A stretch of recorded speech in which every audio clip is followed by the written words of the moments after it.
ice. He's a blue, cute, and deadly little guy. Sing through the fog, old gods he's slain. Go 7, go 7, go 7, go 7. Go 7, go 7, go 7, go 7.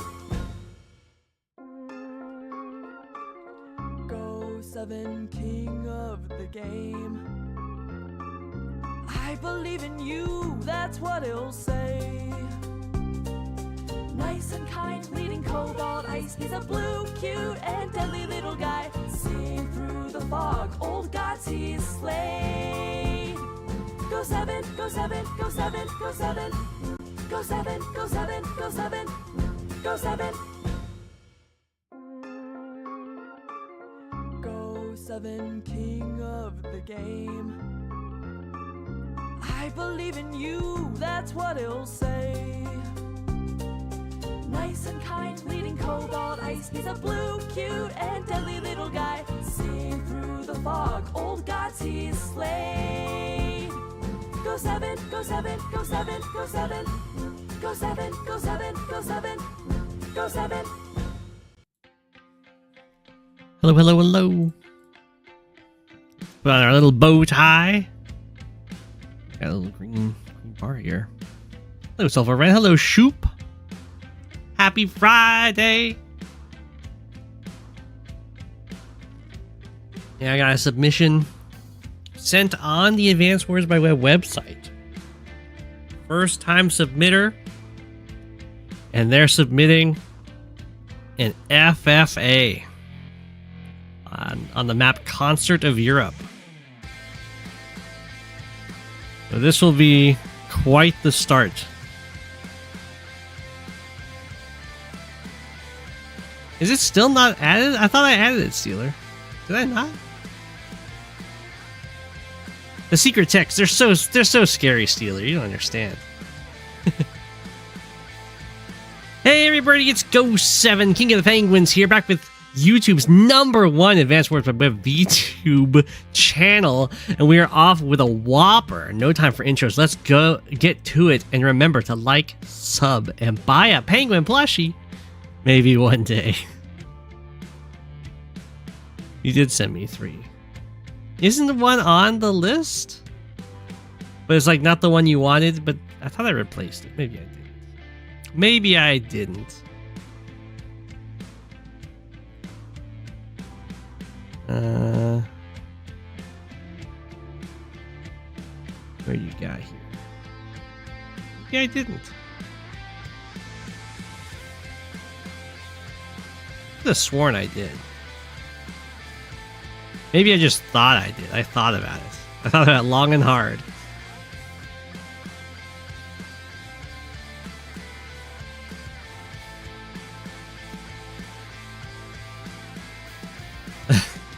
It's King of the Penguins.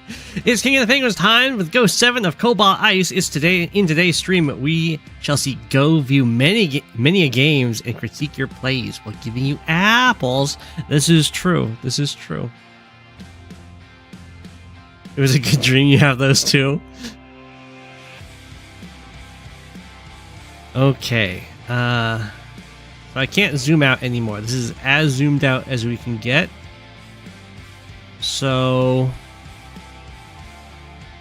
the question is, do I want to cut off top of the map or the bottom? I think we'll try cutting off the top, and if there's action up there, or I guess both in that case.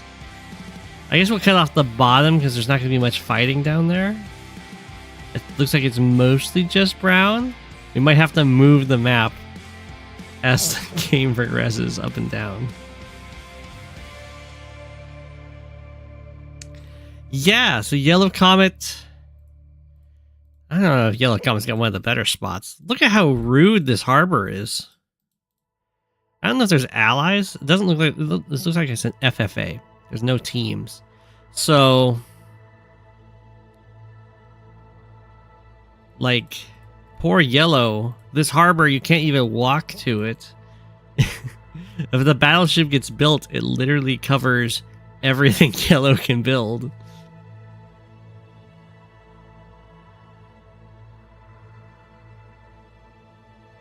$10 from Jess. Please win more high funds games so this is cheaper.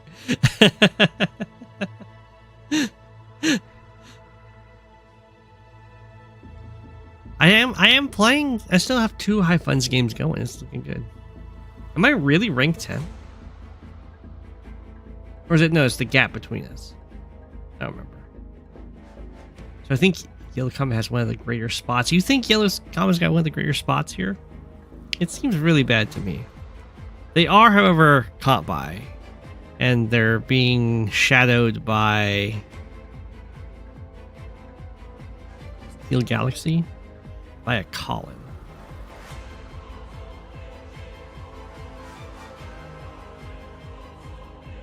White Nova. Yeah, White Nova's got it kind of rough there, huh? Noble Ice has 1 front, and that's White Nova. But White Nova has 2 fronts. Now, one of them can kind of get shut down pretty quickly by just building something at this harbor, though. The center here looks absolutely wild with neutral bases in between multiple players.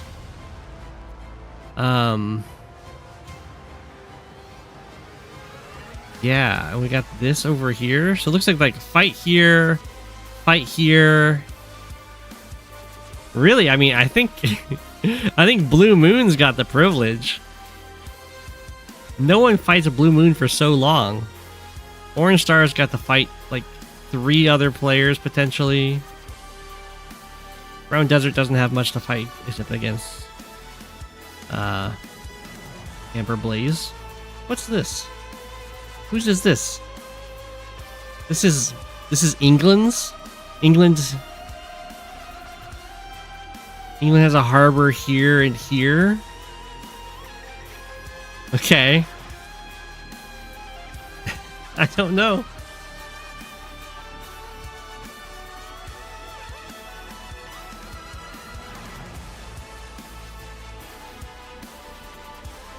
Well, Blue Moon gets 4 bases, right? Like, look at this base. Easy 3rd base. Probably gets this base. That's already 4 bases.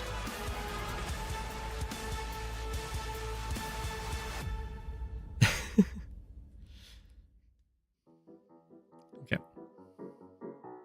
Where's... I guess they don't start with 3 active. They have to capture their 3rd, where Orange Star does start with 3 right away. But this guy doesn't start with 3. This guy doesn't even get a 3rd? Wait, what? Gray Sky just gets 2 bases. Live with it?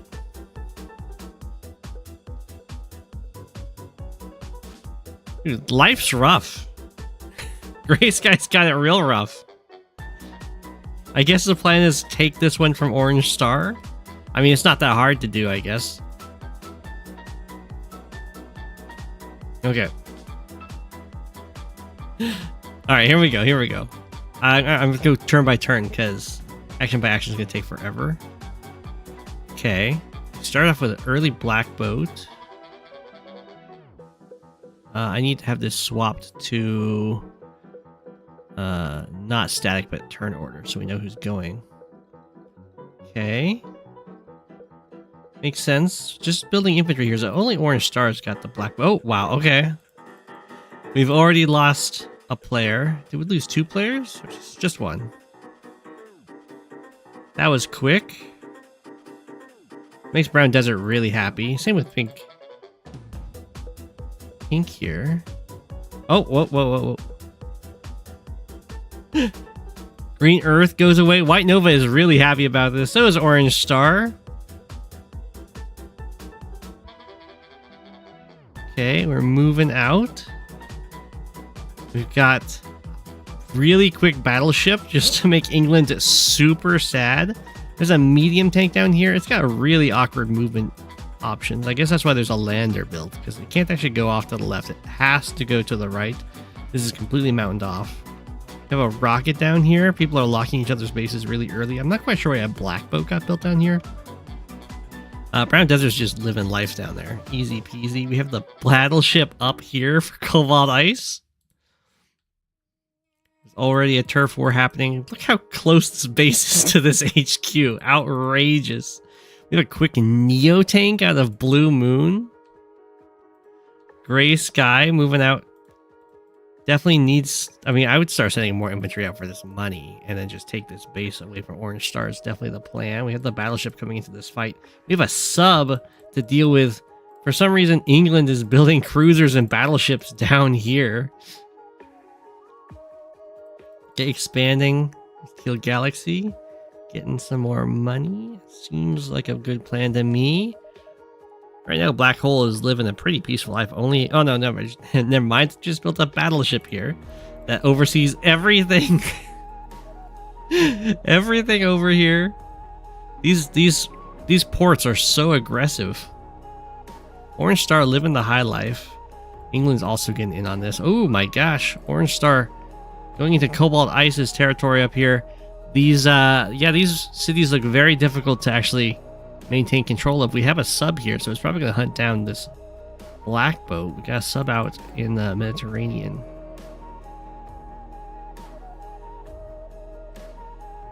Oh my gosh. Okay, Orange Star moving out. Orange Star fighting Gray Sky. This is such a big map. Everyone's tier 0 except Andy, Sasha, and Lash. Yeah.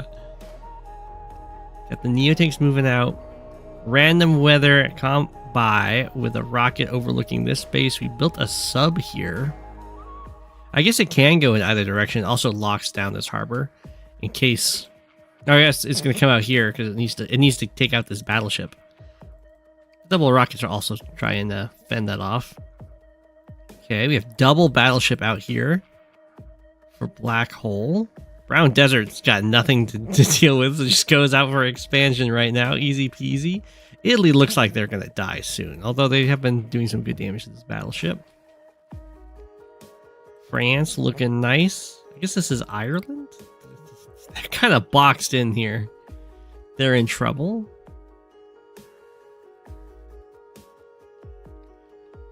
Okay, just general fighting. I think the teal's going to die soon. Oh my gosh, Pink Cosmos going out with... I guess Spain wants to take on England, going out chasing the English Navy. This harbor is now cleared. There's another battleship over here to fend off against France. White Nova and Cobalt Ice still added over here. It looks right now that White Nova is going to win this fight. There's a lot of infantry already closing in on Cobalt Ice. The only vehicle Cobalt Ice has is on the ground, at least. There's 2 subs, which is a little overkill. Is a rocket, and if it fires, then Cobalt Ice can't produce anything from that base. So, oh, but then again, Orange Star leaves the game. That's going to take some pressure off of Cobalt Ice. Although these subs are completely useless. Well, not quite. They could sneak through to go after this battleship. But they don't have a black boat to refuel them, which is a problem. Sub got the hit on the battleship down there. England starts expanding out. Brown Desert living the good life. Doesn't have to fight anyone. Yep, just kind of has some subs going for some captures on the bottom. So we'll just go a little more up. Lots of fighting up there. What is going on down here? Teal Galaxy. Battleship trying to run away from the sub. It does have 37 fuel. But there's a black boat over here that's standing on this harbor, so it can definitely refuel. There's 2 battleships floating out here. They don't know that there's submarines in these waters. France expanding out towards Spain and up to Germany. Blue Moon. Yeah, Blue Moon's got it really nice. Tons of, like a Neo-tank fleet going into what used to be Orange Star. Oh, White Nova left. So Cobalt Ice manages to survive. I'm pretty sure White Nova was heavily favored in that fight. Are we starting and ending with this whopper? I don't know. Okay. Poor Ireland's just kind of trying to stay as defensive as possible. Has a little bit of a battleship fleet coming out here, but there's such little economy for this island that I feel like it's just going to get closed off and taken out. Greece and Italy both look really rough, but they're still hanging in there. France, very strong. Spain looks fine. Africa's, you know, kind of doing its thing. Okay. Oh, there goes Italy. There's not too many infantry around here, so it will take a while for Italy to get captured. Oh, never mind. Greece does have an infantry ready to go for this base, but honestly, Greece looks like they're going to fall soon, so I don't think there's much hope in those regards. I guess this is supposed to be Russia, in which case Russia's doing really well, going out into, like, supposed to be Scandinavia, or... Not sure. Always your favorite part of the FFA game is everyone leaving? Oh, finding out if people remember to set the unit cap above 50 or not. The Ottoman Empire. Oh, that's true. The Ottoman Empire has fallen. If that's what... Oh, whoa. Did you notice that Yellow Comet must have timed out because they have a great position here. Goodbye, the Ottomans. Ooh. Okay, well, that means Brown Desert's really, really lucky. It's only really had to fight Pink Cosmos a tiny bit over here, and then it's just going to get a free expansion over here. This does also save Greece's life, which could be good as they're going into Italy to get some more economy. Oh my gosh, one of the biggest countries does concede. They were kind of fighting on 3 fronts, so down goes France. England and Spain with the victory there. Are we allied here? What's going on? Maybe not. Just kind of moving right up against England's troops there. Oh, they must be allied because this British sub did not go in here. Okay. I mean, it's kind of an alliance that Ireland has to take because there's no way they can fight England there. Okay, Spain going into France makes sense. Ireland going into France too. Oh, I didn't even miss it. We lost Cobalt Ice. Or I missed it. When did Cobalt Ice leave? They just kind of left. Okay, wow. Right before France did. We're definitely running out of players in the game. Blue Moon has such great opportunities for expansion. Oh man, even though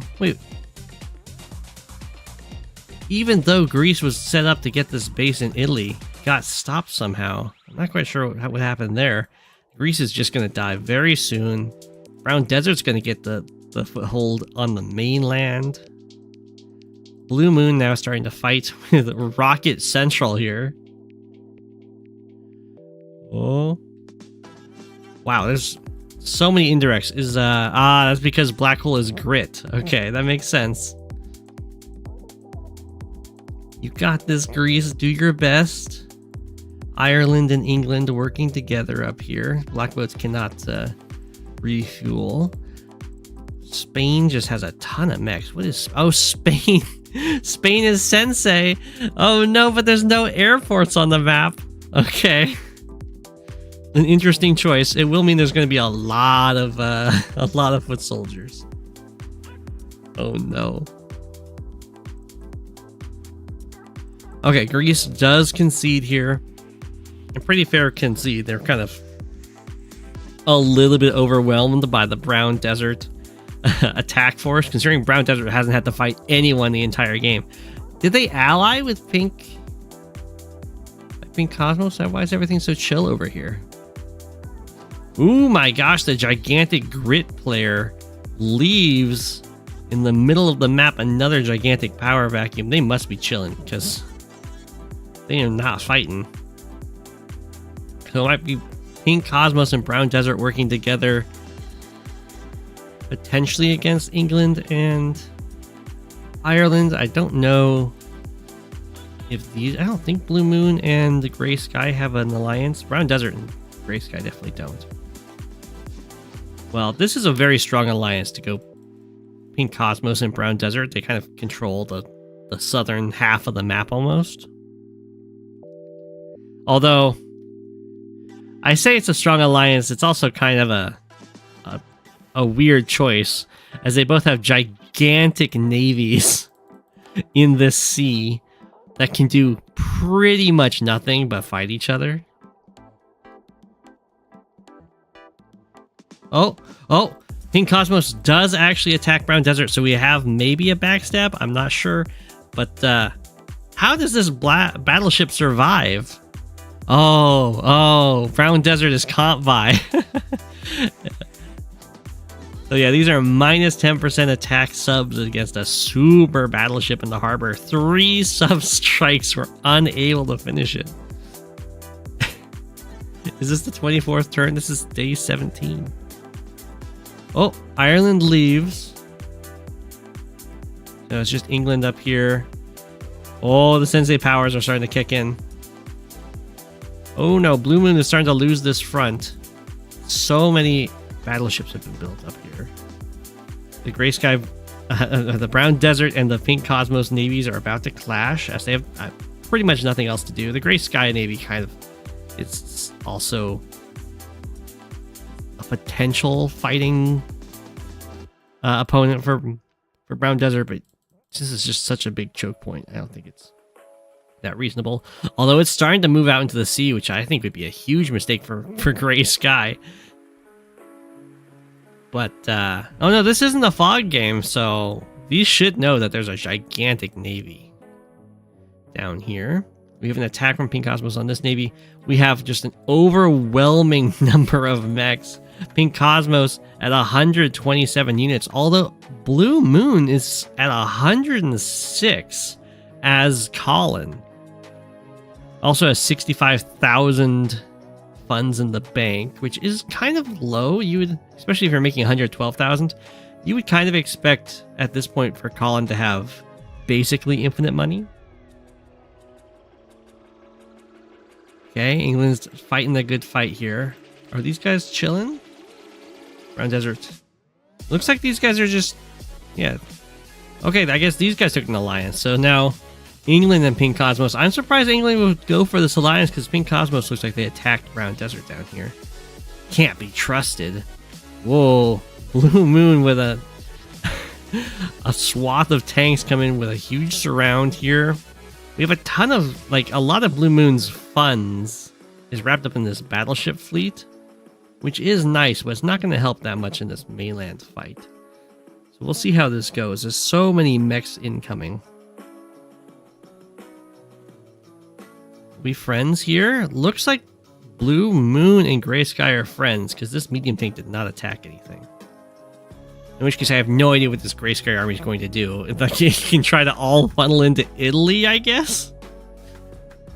Or maybe it wants to just fight a bunch of mechs on the mountains from Pink Cosmos. Still a huge navy fight going on down here. Looks like Blue Moon is actually getting headway in Germany against England. The Spanish mech force. It's going to run into problems, though, because there's a lot of mega tanks on the front lines, and mechs really don't like fighting mega tanks. They don't have that advantage of sucking up the ammo of the mega tanks. They just kind of get shredded. They're all friends, yeah. How's it looking down here for Brown Desert? Kind of holding their own against all of these mechs. There's still a little fighting going up here between England and... Oh, I just realized that this is an incredibly difficult base to take because it's actually blocked off by mountains. So you have to lock it down with indirects and then walk infantry around it, around the mountains to capture it. Ooh, England concedes to Russia, and now it's Spain versus Russia. Spain versus, I assume, Africa, Egypt, maybe? And I'm not sure which of the countries this one would be, but that's okay. Spain falling back. Blue Moon diving in. They must be an alliance over here. But they can't be an alliance for too much longer. Okay, Spain's gonna just kind of crumble here. Is there an alliance? Is there an alliance? All three against Spain? What is this? Oh my gosh, Gray Sky just vanishes. Spain getting hounded into the huge fleet of battleships coming in from the north. The southern fleet. Oh. They've allied. Brown Desert and Spain have now allied. These did not get fired upon. Very good choice to ally, because, I mean, Blue Moon is just leaps and bounds ahead of everyone else. Probably should have allied a long time ago against Blue Moon. But don't stand in your ally's port. Huge navy incoming. Spain with a bunch of mechs. They can't really defend against the heavy hitters, rockets, neotanks, megatanks, battleships. Brown Desert has part of the navy trying to go up this choke point.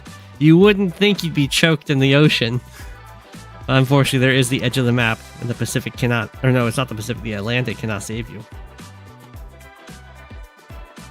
Alright, looks like Blue Moon is just going to march right on down here. Huge navy, a naval battle in the west. Spain very quickly falling, losing all of the property gained in France. Italy does have quite the choke point to defend with a bunch of rockets, but there's so many units coming in from Blue Moon, who's still managed to be out of money as Colin. A very impressive feat. But there's so many. You're like, 80 units isn't so bad, but like half of them are just kind of stuck in Africa, unable to really support. Yeah, it looks like the Blue Moon armies are unstoppable. Spain concedes, and so does, I assume, Egypt. GG. Russia is the victor in Europe. An absolutely brutal call-in game. That was... I do like how in that FFA there wasn't like a let's all tie this at the very end. People were all trying to actually win. They're all friends. GG. Imagine taking a turn with 300 units, 300 plus units to move. Well, I know that Red Halo often plays in FFAs like this, and Red Halo constantly complains about having to move so many units. 322,000 income per turn. We need some Global League maps that get there. Yeah. I don't know how this map plays out. I assume it's supposed to be teams of some sort, because the different positions are definitely not balanced. This is why on big FFA maps you ban Colin. Yeah, there's a lot of bans that happen in FFAs. Usually Colin and like Compy are allowed, but like Olaf is usually banned. GG. Well played.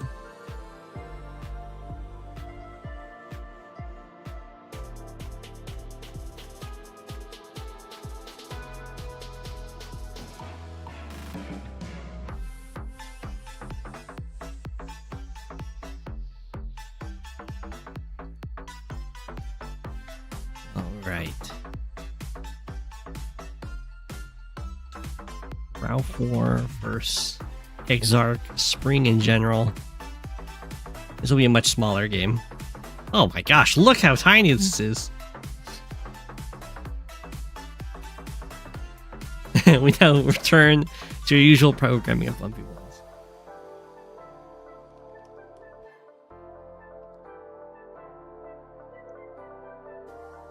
I know, only 2 players. No airports though. Oh no, there's airports, never mind. Yeah, there's lots of those FFA games going on the website if you ever want to join one. Don't expect it to be... I'm going to favor Andy here.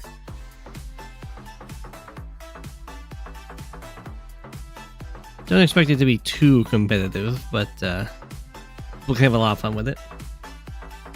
Too zoomed in, I need to squint more.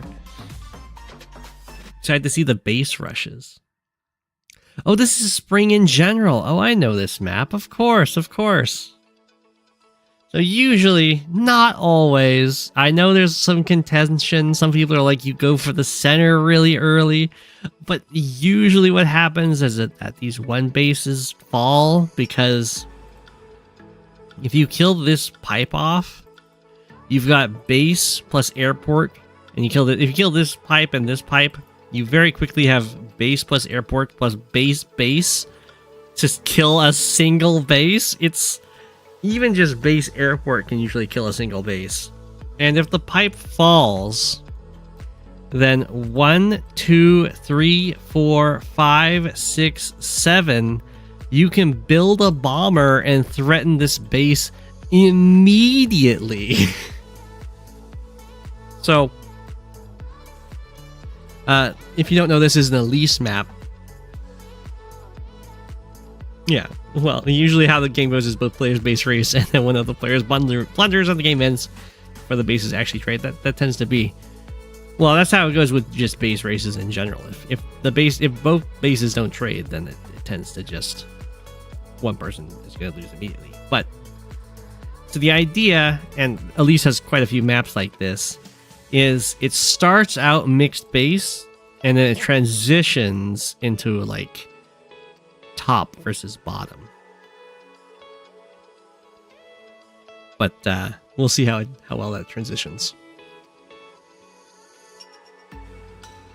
You love this map, never had a normal game here, and this, if you're not misremembering, is not a normal game. Nice. I think that artillery openings from the 2 base is pretty darn strong, because killing this pipe unlocks a lot of potential for just attacking this base and also just controlling. But you don't have to. There's lots of different builds that you can go on this map, which I'm sure Elise is very proud of. We'll see how it goes, though. We have Drake versus Andy, a classic matchup. I'd like to have this keep order static so we always know who player 1 is. Okay. Decided to go for this capture first. Totally fine. I think there's a few options here. But going here and then like trying to get this city before it can be contested is nice. Although I don't know if you can ever really reliably get this city. You can threaten to take it, which is probably what's going to happen. If you go down this way, you do get like this more central capture chain, which could be good. You can go like harbor, city, and then go down here to try and get one of these central cities that people can really rant and rave about for the central control. You could also go this way, and I would recommend that you go up this way fairly early, or you can just decide that you don't want this city, because if you go too late, then your opponent can build an artillery and lock you out of the city. You can even go here, right? 1, 2, 3. Yeah. If you go here too late and they have enough money to get an artillery, and they're like, I want to break this pipe scheme anyway, the artillery goes here, and then it stops you from taking the city, and it also can shoot at the pipe seam every turn. That's what we call an LVJD artillery, or an LVJD lock. Every time there's an artillery built on one side of the pipe seam that locks a property on the other, that's something that he would go for a lot. LVJD being a very high level standard player. Okay, things are progressing fairly smoothly. Interesting. Okay, so we went for this capture. We're going to go with this infantry for this one, it looks like.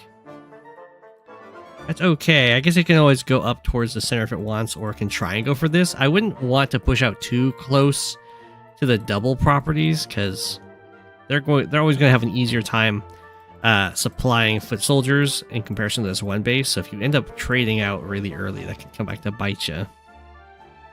Although this base is kind of expected to die, so you know, go for the money you can get when you can. Okay, so this is a fine place to put the infantry. There's a couple choices.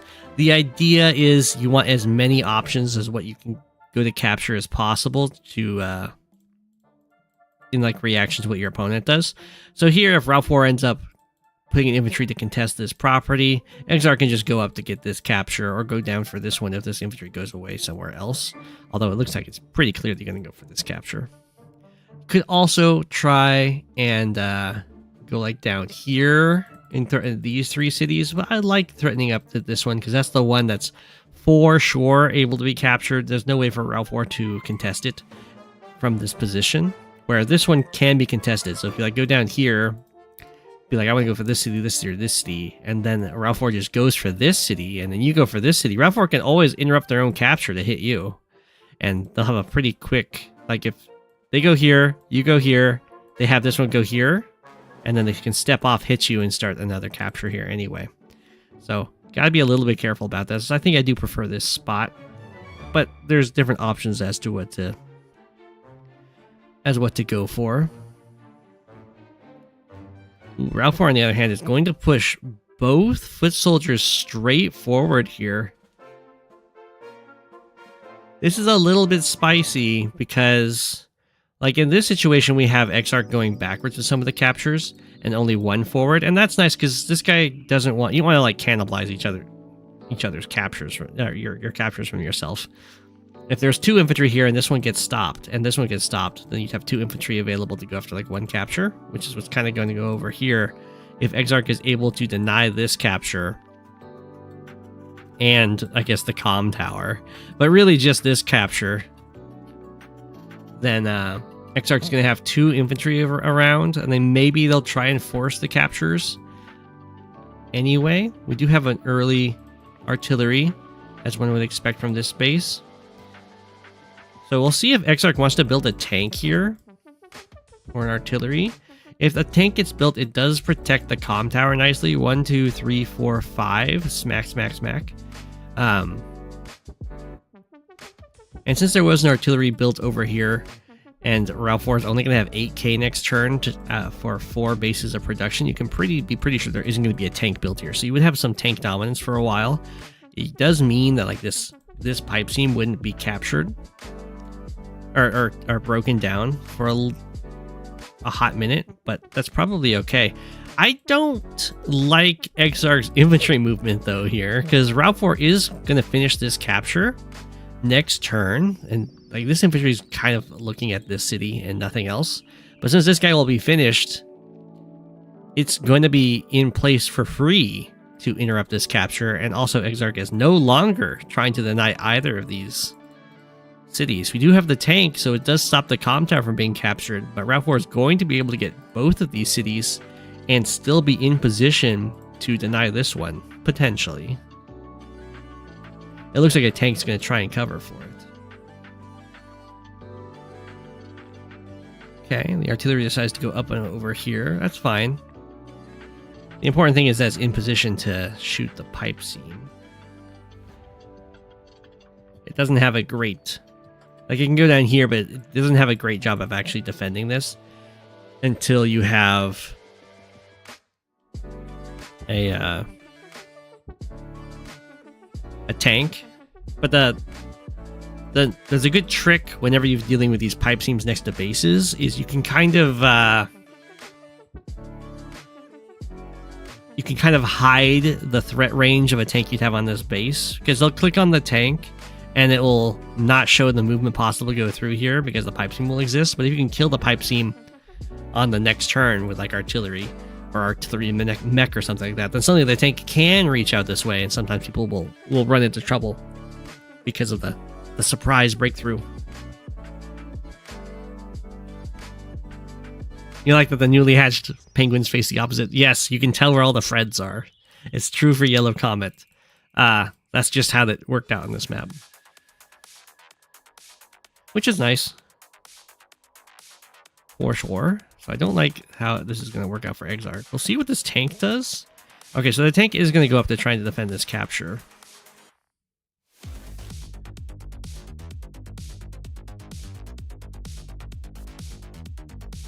All this up with an artillery. But raufwor is going to have a really nice contested property income advantage, owning both of these cities. Now it still could come back to bite raufwor, but we'll see. Because something you don't want to have happen is you invest a lot of money, or you invest your early resources into going for like a contested capture, and then you just kind of lose that city. In comparison to just capturing a city that you would hold on for the rest of the game, it's much worse. We do have a base skip out of raufwor to go tank, infantry up here. That's probably fine, although I think this front probably needs the infantry more than this one. This one's already kind of achieved all the captures it's most likely going to go for. I'm surprised we didn't have an artillery build that would actually deny this city, so... Exarch does get this city. Didn't have to be let through, I don't think. Maybe the money just didn't line up well. Interesting. So the tank does come down here to hit this infantry. I don't think that's the correct choice. It does help the tank come in to like engage with this artillery, I guess. It's going to help defend this infantry going for this comm tower capture, I imagine. But if he goes up here and hits this infantry, that's a completely free hit. And you can always resupply this front by just building tanks. It's so close to the base. So a little weird to go down here and hit this tank rather than up here and hit this free infantry. And also that does deny the potential capture on this space, this city. I'm going to assume Exarch was just kind of worried about the tempo position and this like base versus base thing, but with the double base here, you're always going to be able to outpace this single base, like tank count and stuff. So like this capture doesn't have to be let through. It is kind of fine because we do have an infantry that can interrupt it, but still, you wouldn't have had. Another thing I guess the tank could have done is move forward this way to try and contest the middle. Looks like neither player is going to go for the LVJD artillery lock. We do have the comm tower getting captured over here. Large numbers of tanks. We did artillery plus tank. So if you have 10% firepower at least, you can go artillery, 2 artillery shots and a tank shot to kill a pipe seam. But it does not work if you don't have the 10%. So I would kind of recommend having some having like a mech buy squeeze through to break this earlier. Double damage is a heck of a catch-up mechanic.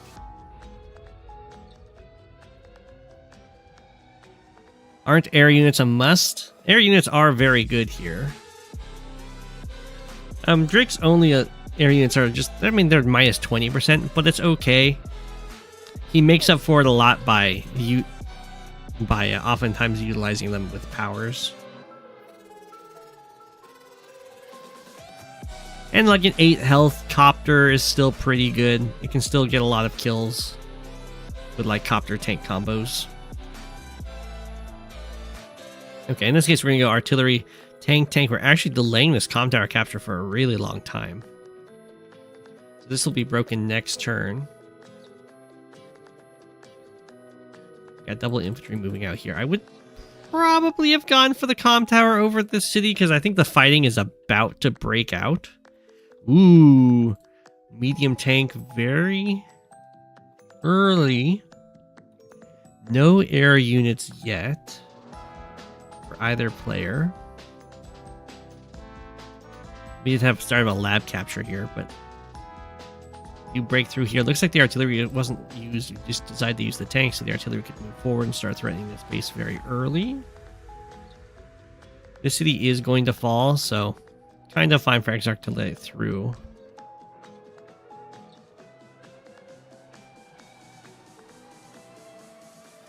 Okay, we're going to start attacking forward here. I mean, there's a medium tank supporting this, so Exarch's feeling very comfortable.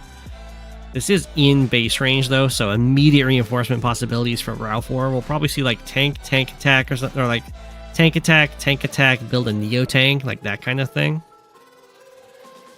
There isn't quite large enough unit counts here for Exarch to shut down a neo-tank at this point. The ideal thing would be like they build a neo-tank and you just put like a 1 health infantry artillery behind it. Completely locked down their base. We do have our first copter coming out. It's going to be annoying. It goes around here, so it does take a turn moving around all these pipes, but after that, 1, 2, 3, 4, 5, it's already in range. after one turn to attack this base, and that can be really irritating because what happens when you have a copter threatening your base in combination from the other front on that same base of tanks? If you build an anti-air to deal with the copter, you get taken out by the tanks. If you build a tank to fight the tanks, then the copter harasses you a lot. So you kind of get caught in a lose-lose situation. Exarch, being very chill with this base, just builds a mech. Going to try and invest heavily in killing off raufwor's base. They waste as little money as possible in losing this front, which is definitely a viable strat. Because if you go into a base trade situation, but in losing your base, you're only out like 8,000 funds in units, but your opponent loses like 20,000 funds in units, then overall your army is going to be stronger.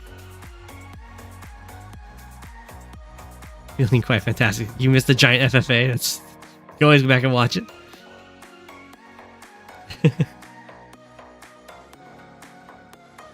Whoa. Okay, so raufwor is going to invest a lot in trying to defend this base. We do have a battleship built. This is going to get really awkward for raufwor. So, Drake has a nice day today, plus 25% defense on naval units. And the harbor has 3 defense stars on it. So at full health, this battleship has 55% defense, which is a ton. So while this battlecopter can just kind of fly towards us and threaten to hit it, you'll only do like at most 2 damage, maybe not even then. But that means that this will always be able to be repaired. But even with the pipe seam here, you can see if it's 7 movement they get here. So a bomber can be built to threaten. That's a much scarier threat.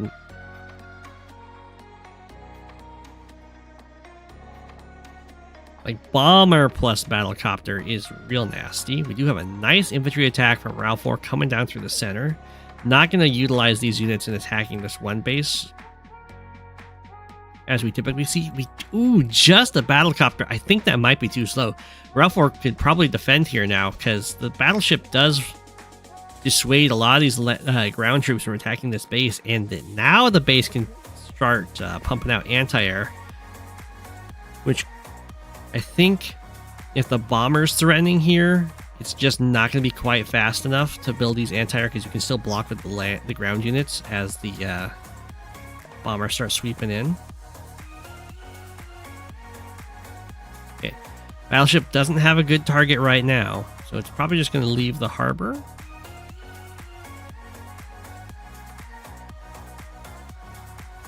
raufwor does have a nice income lead. We're just now getting the comm tower for Exarch. There's so much fighting going on already. Yeah, okay, so it leaves the harbor. There's the anti-air. Tank can't get involved. We can move an artillery up. We'll see how it goes. The dream here would be like medium tank gets to this spot and hits the anti-air, because that's within the minimum range of the battleship and also stops the anti-air, or hits the anti-air and makes it really cumbersome to actually go around and hit these battlecopters. We do have a tank come down here, interrupt this capture. Nice interrupt from raufwor. Very low investments for Exarch right now in defending this base, but so far it's holding. raufwor is up by 5k though. Just now have the comm tower captured. Okay, so we did get the kill on the infantry with this tank, so we can go through and hit the anti-air, which is absolutely devastating. Now the battlecopters are free to swoop on in here. We're going to go for a tank strike here. We might see an Andy normal power, which would be a little wild.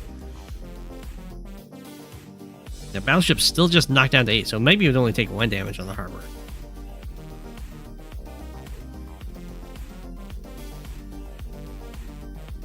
Okay, just gonna build tanks over here right now. I don't know how Andy's planning to hold this this base once the artillery gets into position, and we do have a Drake copter that can start to threaten as well. And he did manage to hold this city. It's still down by 5k. I'm not even sure which cities. Looks like this city, the central city. I'm not sure everything that Andy's kind of missing out here. Oh, this city also flipped. Okay, that would do it. 5k is a big difference. Still sticking to the battlecopter flood. I think the bomber flood is stronger, personally. Especially if you have a juicy battleship to go after. But we'll see how it goes. Okay, we're going to have the tsunami. Ooh, the tank lives. Infantry kills it off. Tank is to hit the artillery down to 2. Kill off this tank. It's a pretty valuable attack there. This might not be enough because we do get the Andy super. Potentially super or normal power. But killing off this tank's nice because now there isn't a follow-up to hit this anti-air after the turn. The battleship is just going to get hit by 2 copters. It'll be definitely painful, but we're just going to have just 1 copter as this one goes up to hit the tank instead. Knock this down to 6. Are we not even going to see an Andy power? Hitting the tank in artillery range, we are going to go for the super. But after moving copters, that's real awkward. What, we're not hitting the anti-air? Hits the tank. Anti-air shoots artillery shoots the battleship? Going for this lab cap, but you do have to capture 2 labs here. Hit this tank. Both tanks are low on health now. Although this one's going to repair up to 7, and we still have the artillery in this fray. Looks like Drake is going to hold this pretty nicely, especially since we have battlecopter incoming as well. Kind of forces an anti-air out here for Andy. Andy's going to get this lab, but I don't think getting that lab really matters. Unless this lab falls, in which case suddenly it will matter a lot. Do we have the anti-air? No, just builds a tank, decides it doesn't care about the Drake battlecopter. Anti-air over here. Which we built no more air units. Okay, this is kind of a scary attack on the lab, and raufwor did base keep here. raufwor actually, I didn't recognize this, but raufwor did like a double base skip, only built anti-air infantry last turn, has 45k in the bank. Fires on the artillery. Anti-air takes it out. Anti-air hits the copter down to 5. Hit the mech. Okay, the tank on this city did okay. It's kind of a fine front for Exarch currently. I mean, a 5 health copter is kind of what Andy's dream about all the time, so that's fine. Mega tank from Drake. That is going to be enough to dissuade this Andy attack. Although it might not actually be enough because both of these anti-airs are kind of going to die. Right now, raufwor needs to put this tank right here. Oh, he can't because this copter's here. Yeah. So the medium tank can move here, smack the anti-air, and then the copters can block off these 2 tiles. And the mega tank can't really do anything. But like copter hits battleship, copter hits anti-air kind of a deal. So this lab is going to fall. We do have an artillery built over here. That's not very heavy investment from raufwor, so maybe this lab can fall. They go for some city captures. Very good. Down to 4k gap, which if both of these cities flip would be erased in an instant. Tank is... Oh, the tank is not coming down here to support. Whoa, no. Medium tank hits the anti-air from there. That's not good.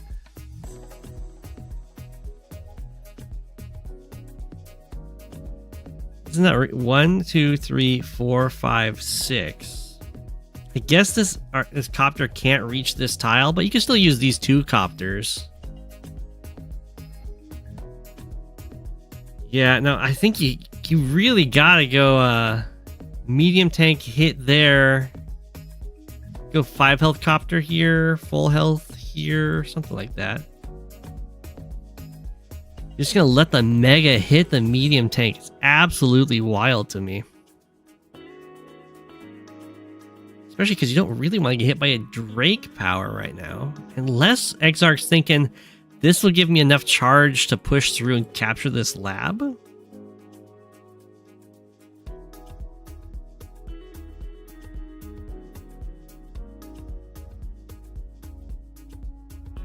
Okay, down goes the mega, or the medium tank. We do have the tsunami.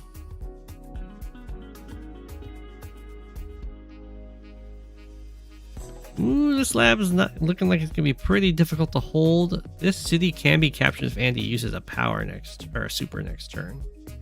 Same with this city. All these cities get captured. We're not gonna have enough fun or enough charge for an Andy super. At best, there's an Andy normal power. We'll probably see it because it does result in capturing 3 cities. And that's a big swing.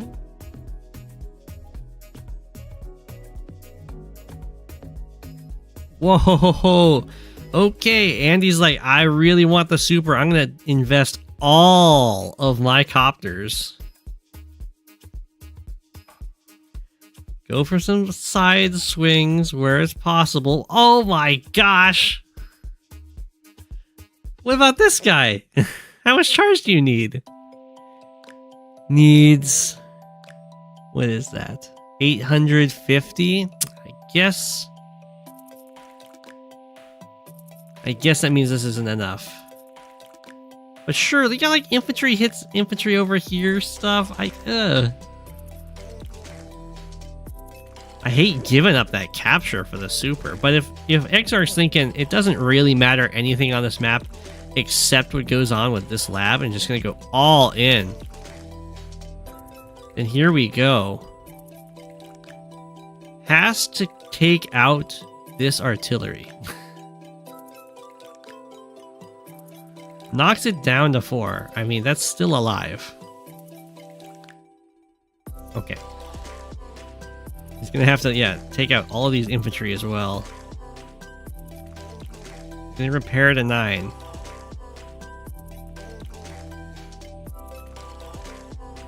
Okay, so the artillery gets to interrupt this once for free, and then raufwor can build, I guess a rocket is the best answer. We'll see. It is all in on this lab cap. There's not enough charge available for raufwor to get a normal power here. If it can be delayed for multiple turns, though, then this lab can get captured and it's fine. So it gets knocked down to 8. We do go with the bomber option. That's kind of fine with the idea of it can like let other things through too. But I think it can get blocked off here. Go for the capture. It's going to have to be joint capped for sure. Artillery stands here. Yeah, we're gonna now 1, 2, 3, 4, 5, 6, 7. The bomber can't reach anything. We're not gonna join cap, just gonna body block the copter, huh? That's a little spicy. I think it's fine though. No join cap.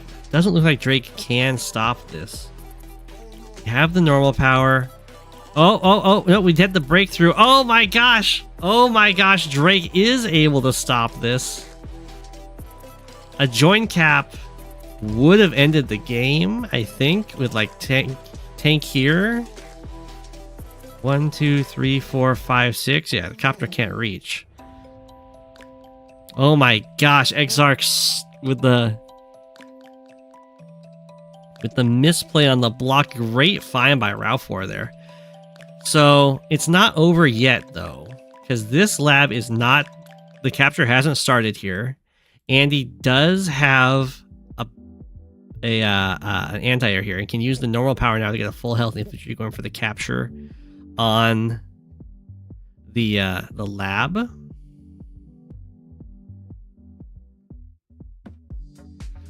Whoa, whoa, whoa, whoa. Just goes with the 9.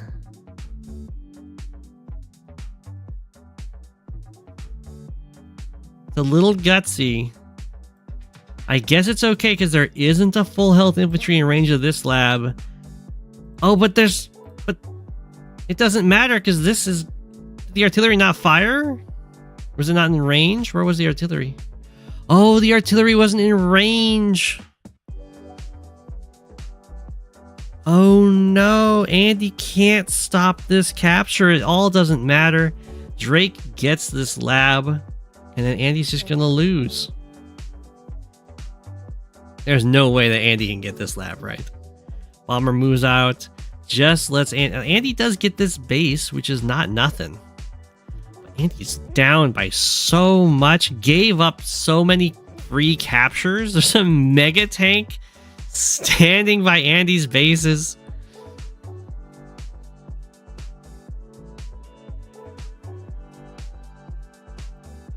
If Andy hadn't given up the free captures, like took this city, took this, even just these 2 cities, then to be even on income here, and Andy would be taking this base, I mean, that would be pretty promising.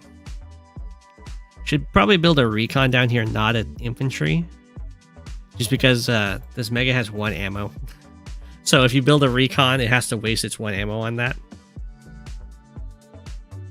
But yeah, if it's just infantry, then these bases are actually going to fall to a tank mega. Unless Andy can build a mega, I guess. This base not looking too hot. Drake has a really large standing army here. Decided to build a cruiser. I don't think that's a great investment.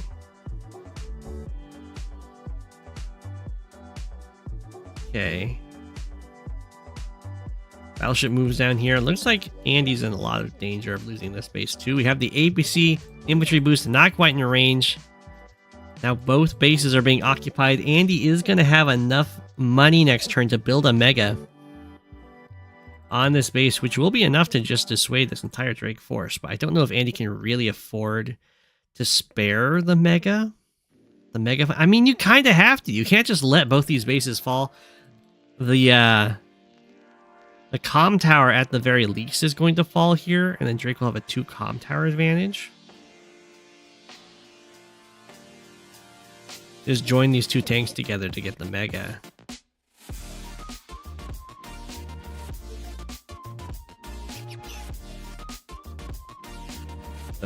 Join the tanks. Tank has 3 fuel, it can't reach. This tank, no, you don't. This tank has 0 fuel on the lab. You don't resupply in the lab. You gotta join this, otherwise it will sit there for the rest of the game. This artillery is out of fuel. This anti-air is out of fuel. Oh no. Didn't join the tanks. Didn't build a mega. That's just the double base dead. Drake's just going to go for the comm tower. Mega kills infantry. Our APC stands on the base.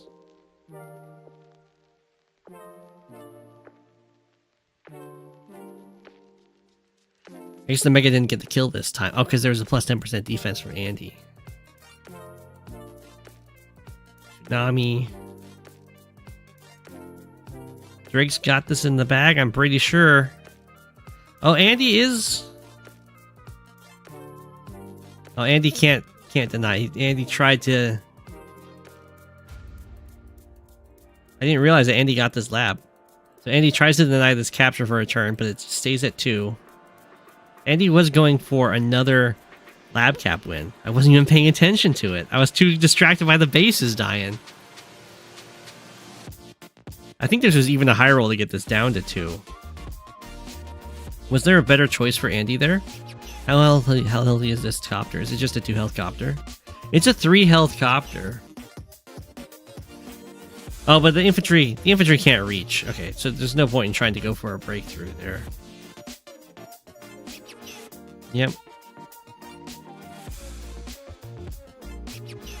Get the bomber built here. Andy's not building anything over here anyway. I am surprised Drake did not go for this comm tower. It seems like it would matter a lot in this situation. So Andy does get this lab. Drake gets this one back. I don't know how Andy managed to actually muscle through to get all these labs back. We have a bomber over here. We still have a... It's probably worth it for Andy to get an APC. We've got 3 vehicles basically at full health, no fuel. The most worthwhile APC you've ever seen. There's no infantry available to go for this lab capture for Andy right now. The cruiser on the lab, it's going to have a lot of defense. The bomber's not going to be able to just one-shot it like you would like to. Double bomber definitely will, though. So hopefully Drake doesn't abandon this lab and then just get it stolen by a black boat or a transport copter. We did just take the comm tower here. More bases falling for Andy. Look at how beefy these Drake ships are.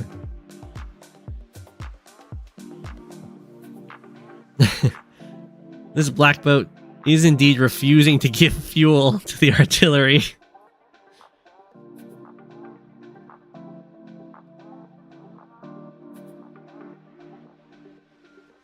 Drake with a huge army in comparison to Andy does take another base away. Up by 8k, kills off a bomber with an anti-air. As long as Drake doesn't just abandon this lab, I'm a little worried because Drake is getting scarily far away from this lab. There we go. We got the double infantry for the transport copter. Drake has a normal power. Andy has a super.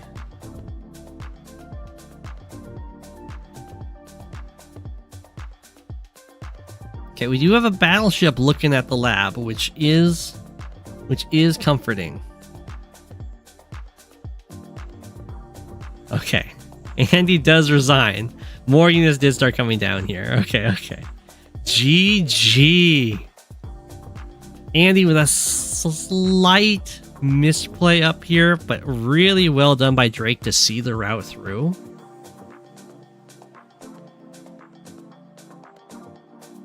Yeah. Well, the double infantry play is because the battleship could fire, so you can't just have one. So the battleship fires on one and the other one can hop in.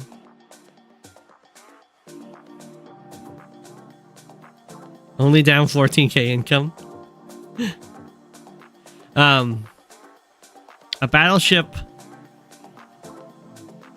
Well, a 2 comm tower battleship will do enough damage. But I think a battleship without comm towers can't stop an Andy with super from capturing a lab especially if there's 2 infantry.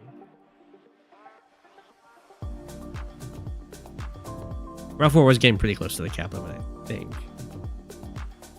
GG, what a game.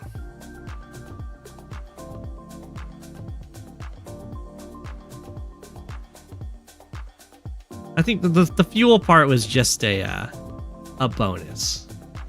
raufwor really wanted to not have all those units run out of fuel, for sure. But the normal powers from Drake were in order to stop captures and for specific breakthroughs. The super is better because it makes it rain. It messes with Andy's extra movement and everything.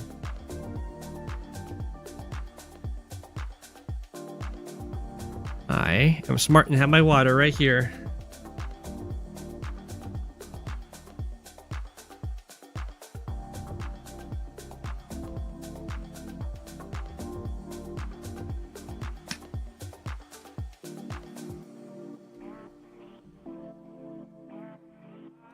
But yeah, the single battleship won't be enough to stop Andy from capturing a lab. It'll be enough to stop a lot of people from capturing a lab, but not Andy. You got 2 infantry, right? So the first one goes in, it captures. So it captures down to 10 already. The battleship fires. It puts the Andy infantry down to 4. And then Andy hits the super on his turn, bringing it up to 9. Hits capture, making it so there's only 1 capture point left, and then join caps. So you got a full health infantry with a defense boost that only needs to capture 1, and you have a battleship that can't one-shot it, and the lab gets captured in 2 turns.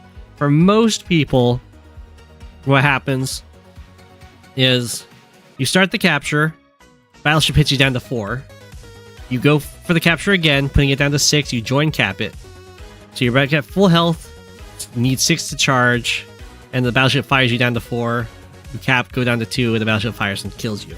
So you can't do it with other COs, but Andy can do that. Sami can do it too. Of course. We got a Bree game. Taking a break right now, okay. Cardell versus Bree.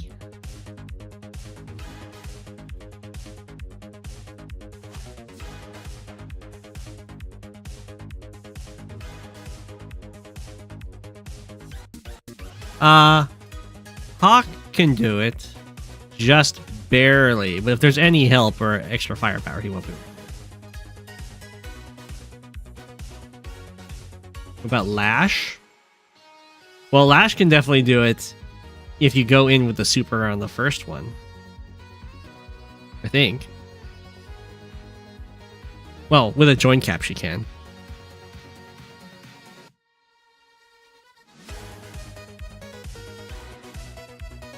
That is true. But you'd have to do the super going in. You can't just like build up the super later on.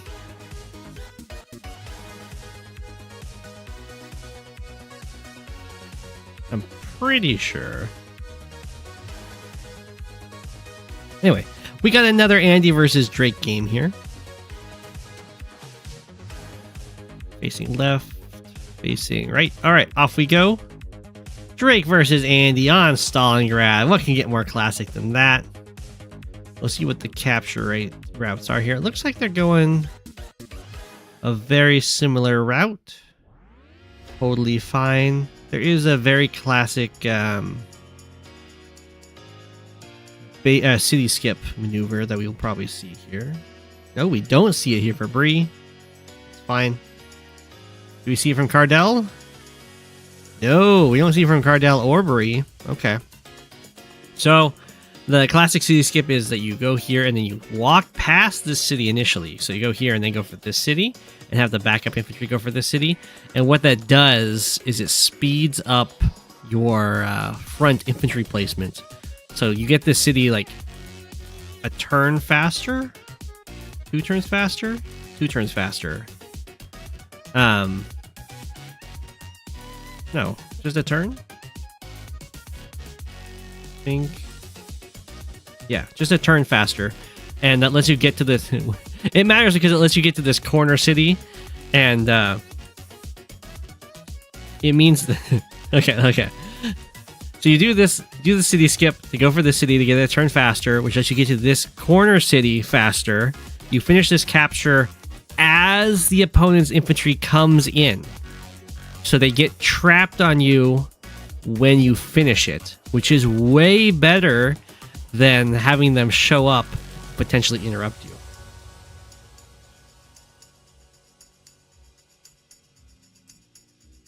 Anyway, that's why the city skip usually happens over here. Is to make sure you get your corner city.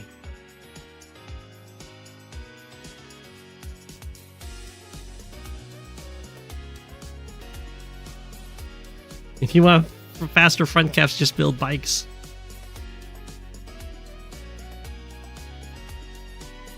Yeah, the Drake versus Andy matchup is a really interesting one because I think at the lower level plays, it's just like leaps and bounds in favor of Andy. Everyone's like, Andy just straight up counters Drake, right? Because what does Drake do? Gets his super, hits the super button, Andy just heals it all off, and you're like, why did I even do that as Drake? And then, I think at the mid game, or like maybe like 1,300, 1,400 rating, maybe 1,200 rating, it kind of flips, and you're like, wow, Drake just dominates Andy. Drake just doesn't use his powers willy-nilly. He uses them in order to kill off a bunch of Andy's units all in one turn, and then Andy doesn't have anything left to heal. And the Andys are just going to be losing to Drakes left and right.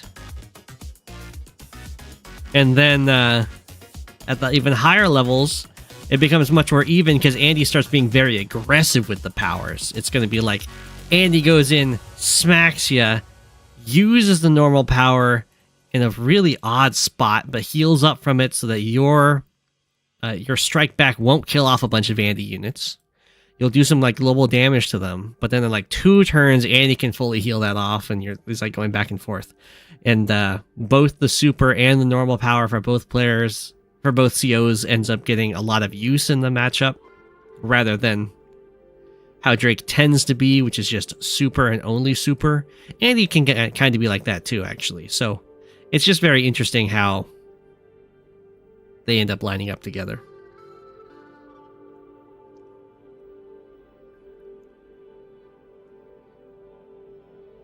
Okay, very, very nice. Infantry goes here, which lines it up to go for this capture, and scouts to see what's on the comm tower, which will let the tank smack it. Now, whether or not Bree feels confident in that attack is another thing. Bree does not feel confident in that attack. So the concern here is you go in for the smack on the recon, which is nice, but it doesn't kill the recon, so it can still be used for vision and everything. And then there's an opposing tank that would smack you from the comm tower, and that would be pretty devastating because Bree does not have a backup tank here. And this is kind of why on this map, at least in the past, I preferred to have it mainly infantry artillery on the one base side early on, because that combination is really pretty strong against tanks and recons.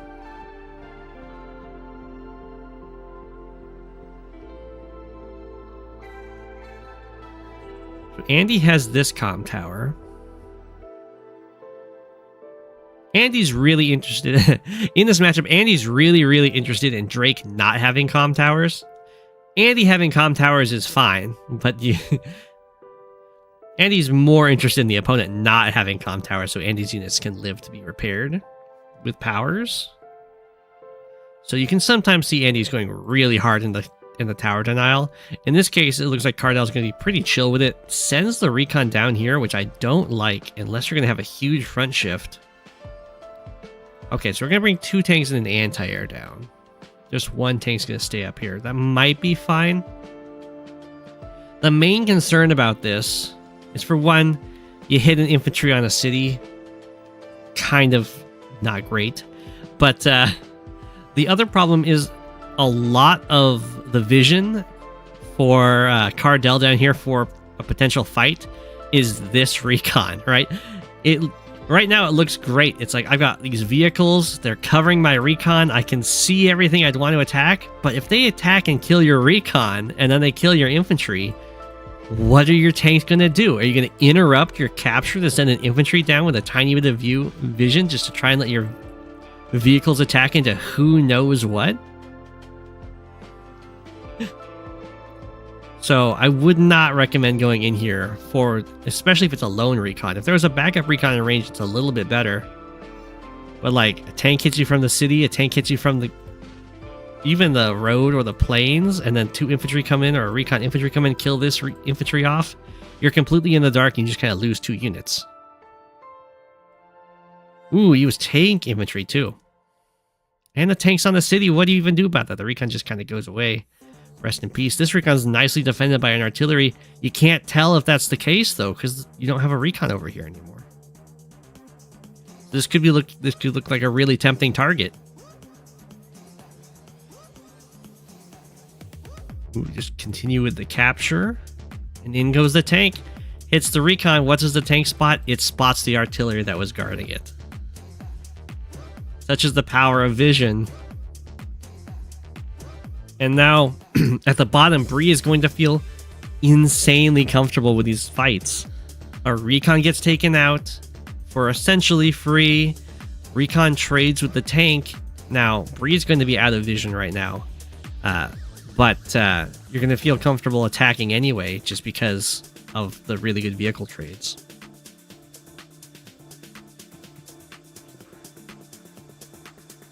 Just for a while ago, back when you still had morale. Oh no, Bree!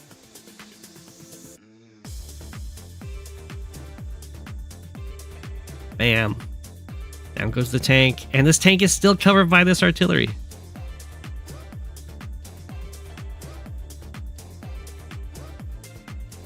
And look. Cardell knows where this artillery is. Can't see it to hit, though. If the recon goes all the way to here, 1, 2, 3, 4, 5. Okay. So if this infantry moves, then the recon can move. But Bree does not know if there's anything in these woods.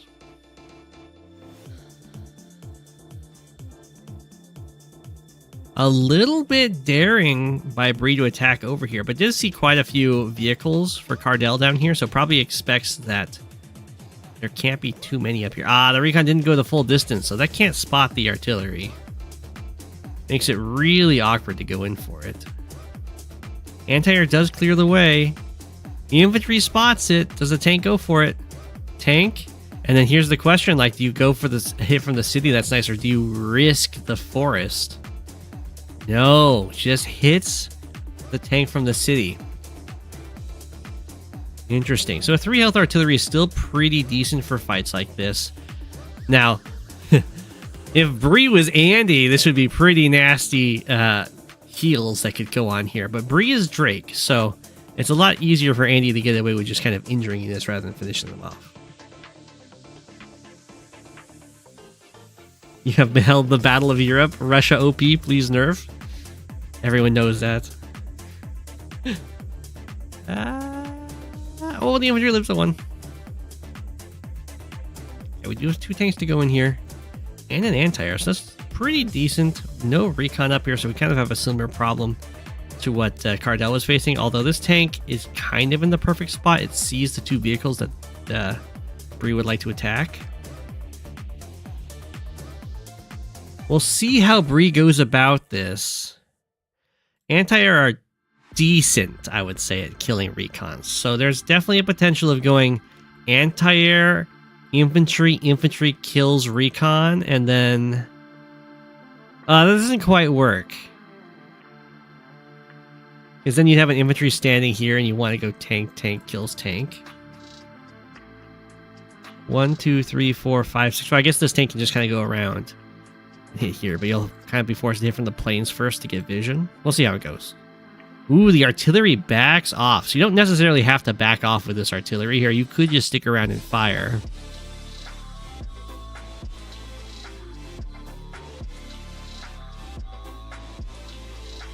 And I would probably favor sticking around and firing. That's okay. Do we see the infantry strike? No. This does find that this city is free, so we don't have to do the strike from the planes. Tank kill. Just gonna attack the infantry rather than continuing through with the capture. That's fine. 1 health infantry still gets to be a really annoying blocker / scout.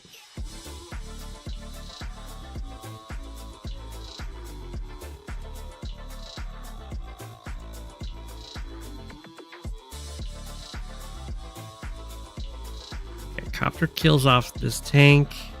Anti-air is definitely a good target. Looks like we're going to clear off this infantry, have the anti-air hit the anti-air. I really like that move from Cardell. Ooh, Bree did not see it coming, so we didn't have an anti-air built. That's going to be rough. Just because there'll be multiple turns of uncontested copters down here for Cardell.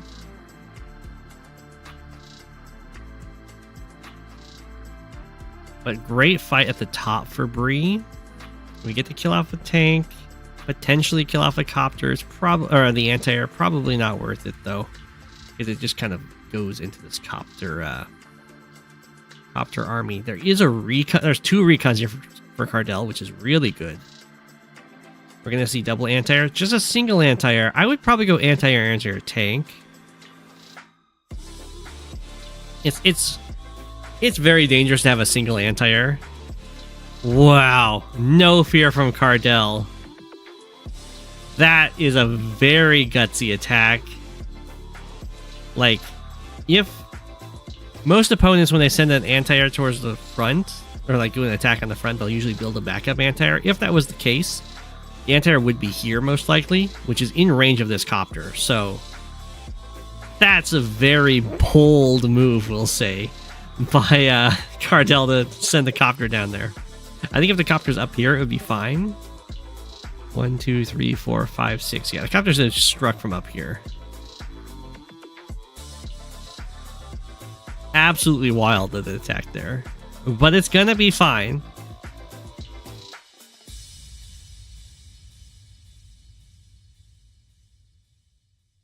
Okay.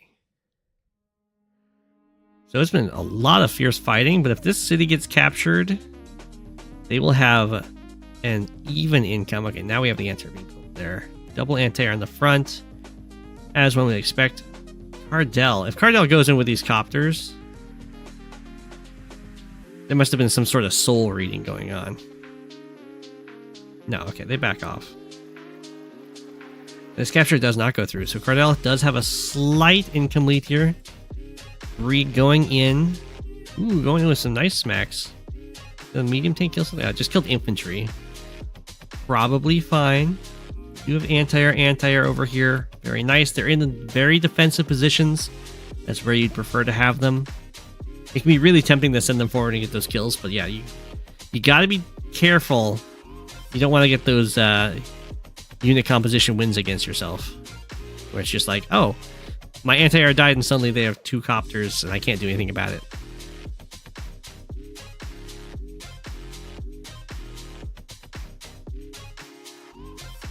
Okay, Neo Tank. I like the Neo Tanks for both COs. Because for Andy, Neo Tanks are kind of like slightly stronger and faster medium tanks, but there's this really nice quality to them. Where that medium tanks have 50 fuel, Neo Tanks have 99. So while they're only slightly more durable than medium tanks, they really don't run into the same fuel consumption problems that medium tanks can against Drake.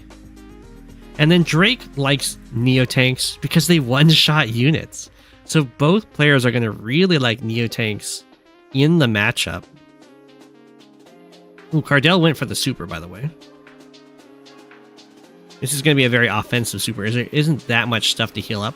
Something to keep in mind about the Andy super. It's a little unique in that you can do it at any stage of the turn and feel a lot of benefit from it. So in this case, Cardell's going to use it at the very start. So this will heal up everything that was already injured, give everything +1 movement, and a total of plus 20% firepower, raising it up to a plus 30% firepower with the comm tower. So that's really good. But what you can do, and often people will do, is you'll do some attacks, right? You'll be like, I'll just have my tank attack this tank, and then I'll heal it up with my super. So depending on what you want to do, you can use your super at any time. You can use it at the very end of the turn just for a massive heal. You can use it at the very first just for really strong attacks. Or use it in the middle when you do some attacks. You want to use, have a few for follow-ups while healing up those initial attacks. So this would be a case of you would do this attack. I don't know what the rest of the turn is like, but this is the kind of attack that you would often see. Do the attack and then heal up.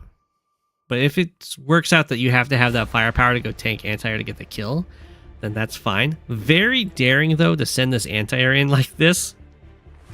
It's not unheard of for Drake to get copters.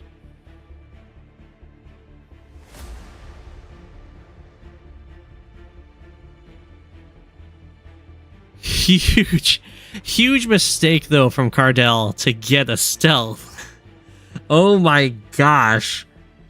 That's a unit that Drake does not have to care about.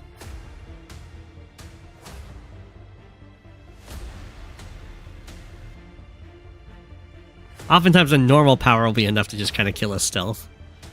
But if Drake uses a super on you, your APC will die in one hit from their tanks. So you'll be hit with a nice little breakthrough for Bree here. It's a little dangerous because there's quite a few tanks here, but I think it'll be okay, especially with the rain. So you can be hit with the absolutely devastating wombo combo in your stealth of the stealth having its fuel halved and then losing its APC. Literally nothing could be stealthier. Who would ever build a stealth against Drake?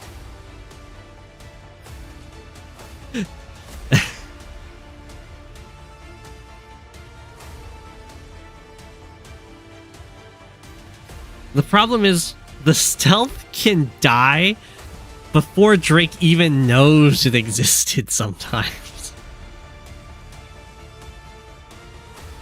Which is so tragic, but very funny. Andy not... Oh no, there's a backup copter that came. So really good that there's the two anti-airs here. They're going to be feasting. This is definitely a bit of an overextension, but I think Drake is just going to run away very smartly. Anti-air lives. Great. Even gets to go right down onto a city. There are some Andy units over here, though. Actually, going to just kind of get this... Almost going to get this city. Drake can come in and interrupt this. It probably will. Run back. Sees the recon. Does the recon see the anti-air? It does. So we should probably have the copter come forward and smack this recon. We know where the anti-air is, and that doesn't quite reach. So if you hit this... Oh, no! Oh, it's still fine. It's still fine. It's still fine. Okay. Now it's very unlikely that the recon get this kill, but just in case. Recon comes in here, scouts everything out. Looks like we get a pretty free interrupt down here, which is nice. Anti-air gets that kill. Anti-air probably goes down and hits this. Recon unfortunately can't hit this, so we'll have to have the 6 health tank go down, but that's fine. Bop. I'm not a huge fan of the anti-air attacking this copter in comparison to this copter. I guess the idea is this copter can't get away from this anti-air. But I don't like this copter kind of getting traded out here. Whoa, whoa, whoa, whoa, what's that? I know it's an Andy copter, you don't want it to heal, to survive. I guess the tank's gonna strike, the recon's gonna strike, but you can't let this city go, right? I guess you can. Maybe the idea, I guess the idea is like, who cares if you get this city? I'm just gonna take it in like 3 or 4 turns. That's still a little while.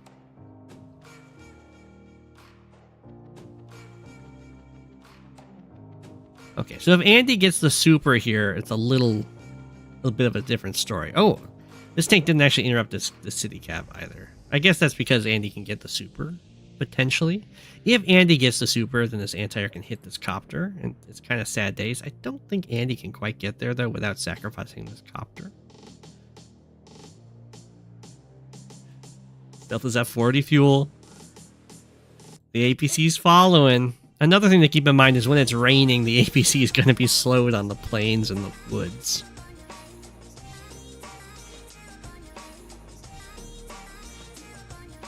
Okay.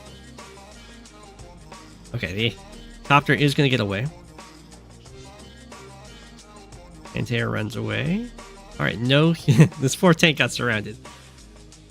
Neo tank goes in, kill off the recon, okay. Kill off the infantry, go for the capture.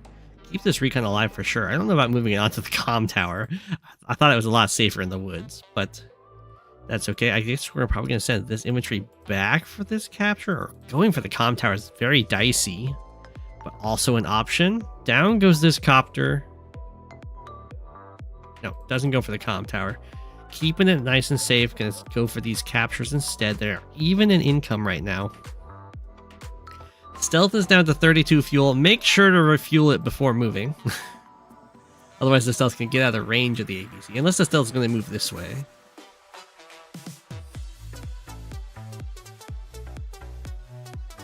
Okay, refueling the stealth. Stealth moves forward, chills on the city. It hasn't done anything yet. Wow. It hasn't done anything, but Bree already has a fighter. There has been a lot of copter usage, which might be what this fighter is for. Now, I don't think the fighter actually one-shots a copter, or a Drake fighter actually one-shots a copter. I could be wrong about that. But if any amount of rain or global damage is inflicted, then it will. Drake actually has a huge unit count advantage here. All right, the stealth reveals itself. It did 7 damage to an 8 health tank.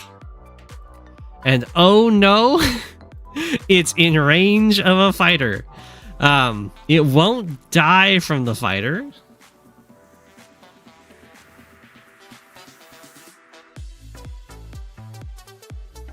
But it will take a lot of damage, and Andy currently has full charge. So this will be a complete overcharge. Whoa! The Drake fighter does not hit the stealth. A little too worried about anti-airs, I guess. There actually wasn't an anti-air in range somehow. I guess with the super there would have been. I think that would have been a fine trade for Drake though, because look at how much charge Drake can get. The stealth runs away. It did its 7 damage to a tank. Time to fuel. I think I would have hit the stealth. The stealth would have lived. The stealth could get healed, but it'd be just like full bar for Drake.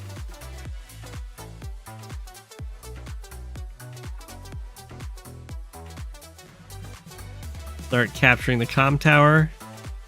Tank kills off. Whoa, okay, hyper upgrade. Another very aggressive hyper upgrade for Cardell.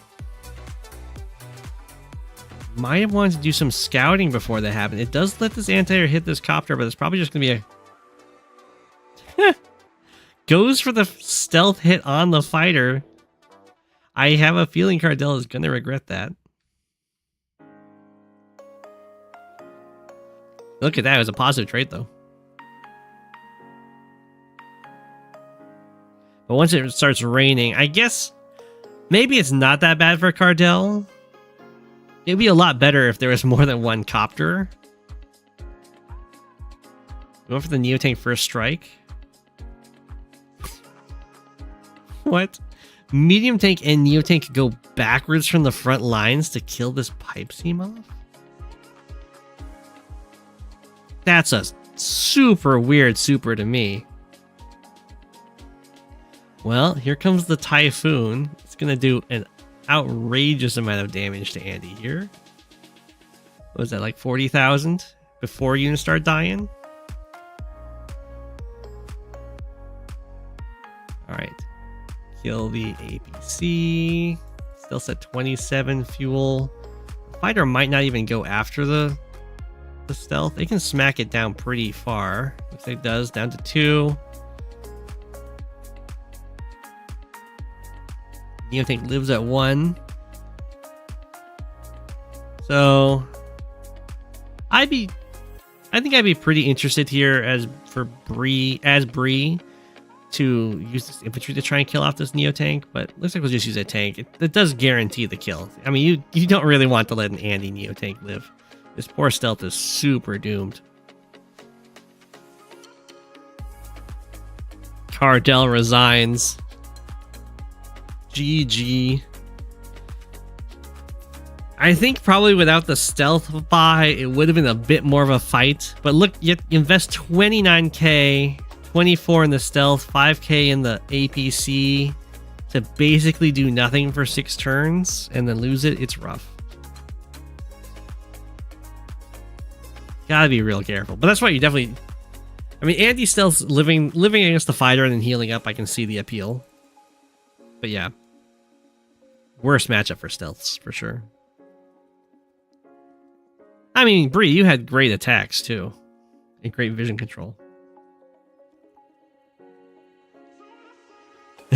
7 HP of a tank and 7 HP of a fighter was more than you expected. So stealths, as we just saw, they're not the best at killing tanks, but they do hit like neo tanks and medium tanks pretty heavily, like almost at the same rate that they hit tanks. So that tends to be their more prime target, is they go after the beefier land units, and then they can earn back their value that way.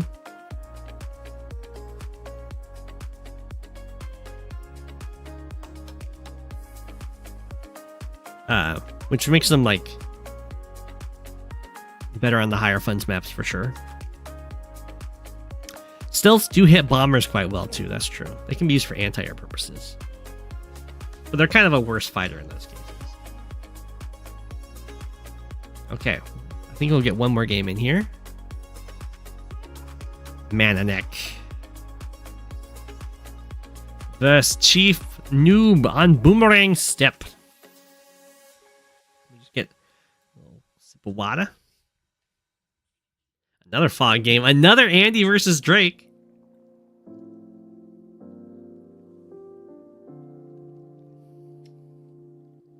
They're even in the same corners as last time.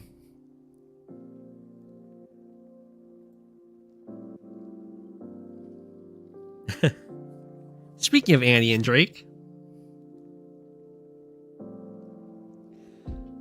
it was a great replay, Bree.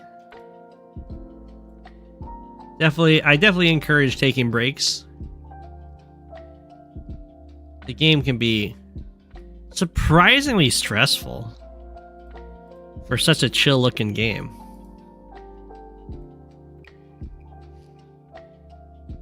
Poor Andy getting bullied by Drake. I know.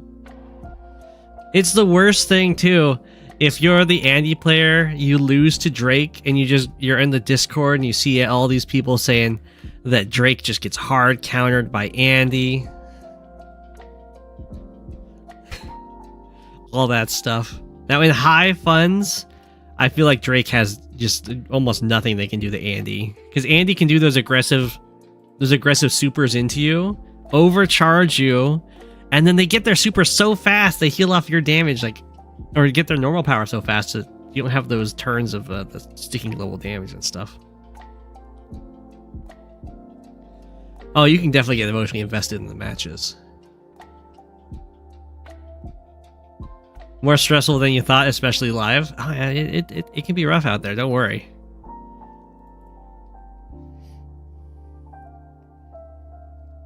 Highly encourage focusing on the fun.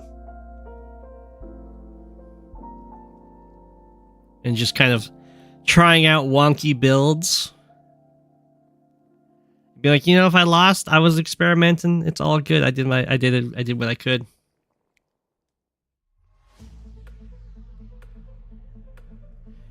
How many people watched Day 9 dailies and know what Fun Day Monday was? That was I don't think we can quite do Fun Day Mondays because the games take so long, but that's where Day 9 would put out a request on what people would do. Some funny strategy.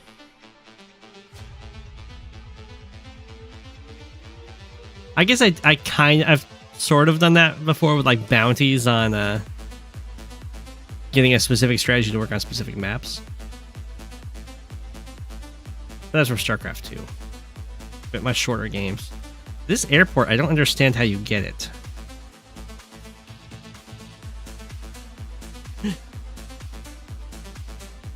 Is this a case of the map having a shoal here, but not showing it? You do monthly ones, maybe?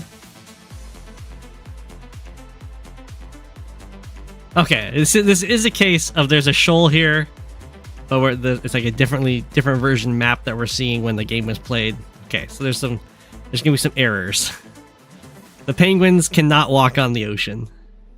As much as I think they should be able to, because they're penguins. There's actually a shoal here.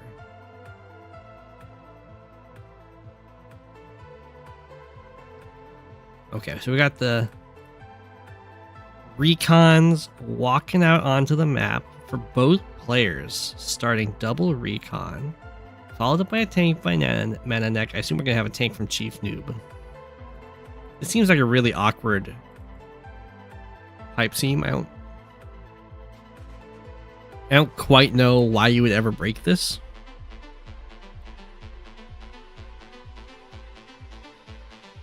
But maybe I'll find out this game. So APCs look like they could be potential on. There could be a potential APC opener on this map because there is the really long rush distances, and even with the early recons, it looks like you can just get a tank out in order to defend. But we don't see one, so that's okay. We had the recon versus recons fight. I probably wouldn't go for the repair quite yet as Chief Noob. I would do it later on in the game. Because right now, you're making like 12k a turn. It kind of hurts to spend 1,000 or you spend 800 on repairing this, which is effectively 1,000. You go to 11,000 income. You can kind of keep this guy chilling in the woods for a bit, and then when you're making like 20k a turn or whatever, now you can just kind of repair it up and be fine.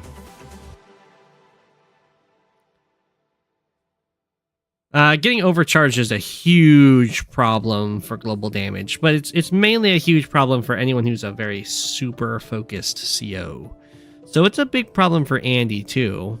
It's just very rare that it ever happens to Andy, because Andy's because of how much Andy heals. Usually Andy can just force a super from a really far distance. You can be like. It can be tough for people to get on their turn 2 bars of charge. Not quite so difficult for Andy, because Andy can be like, I'm just going to send in all of my units, you hit them for a ton of damage, and I get to heal them all up. Ooh, you regret this recon attack. It seems fine. Oh, this recon attack. Oh, yeah. That's a very gutsy recon attack.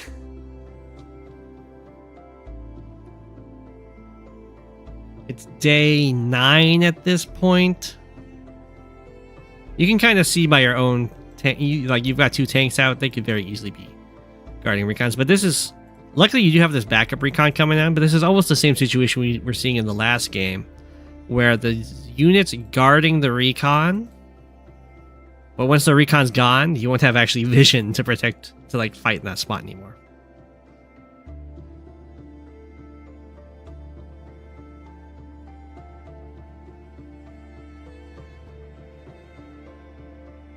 Having some wonky games on Monday is a nice idea.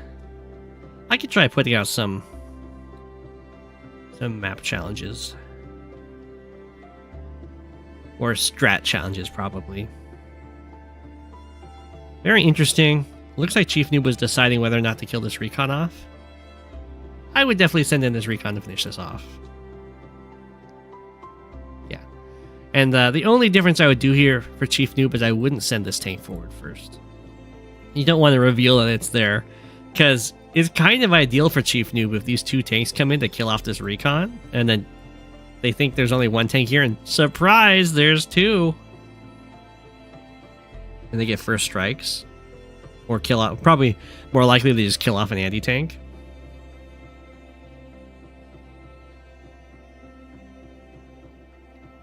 Whoa. Another gutsy attack. This one is going to work out, because the tanks were not in place to hit this. But this is also a case of like, it's protected by a tank, but not really protected by a tank, because you wouldn't have the vision. If it was standard, it's protected by a tank. It's going to be fine in this case, because there wasn't actually something in range. I think this tank, if it wasn't put on an HQ, if it was put... just here, right? 1, 2, 3, 4, 5, 6. Yeah, if it was just here instead, bam, it kills the recon for free. Not quite free. I guess the city did get interrupted.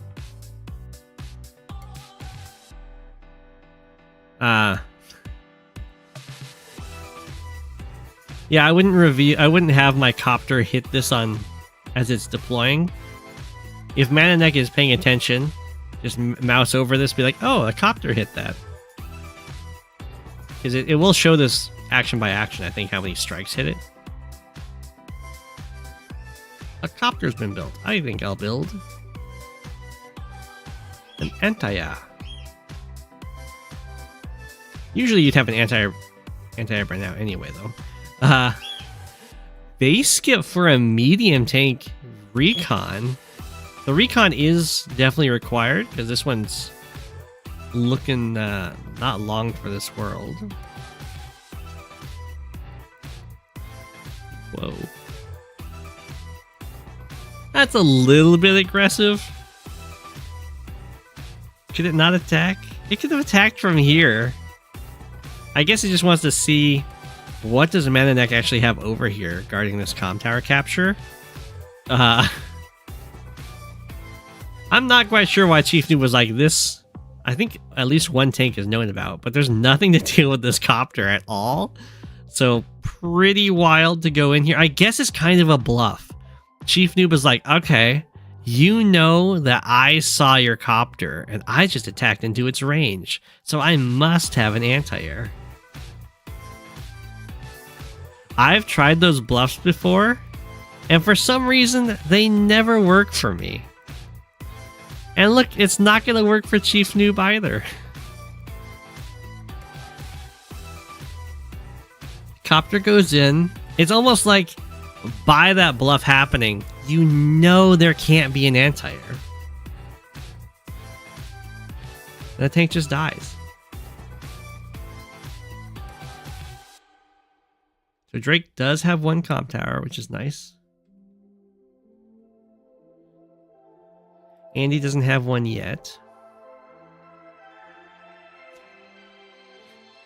ManaNek absolutely wild with the copter.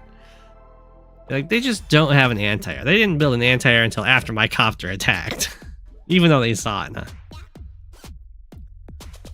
Well, ManaNek is right that they didn't have an anti-air, which is wild. Neither player had an anti-air for quite a while there.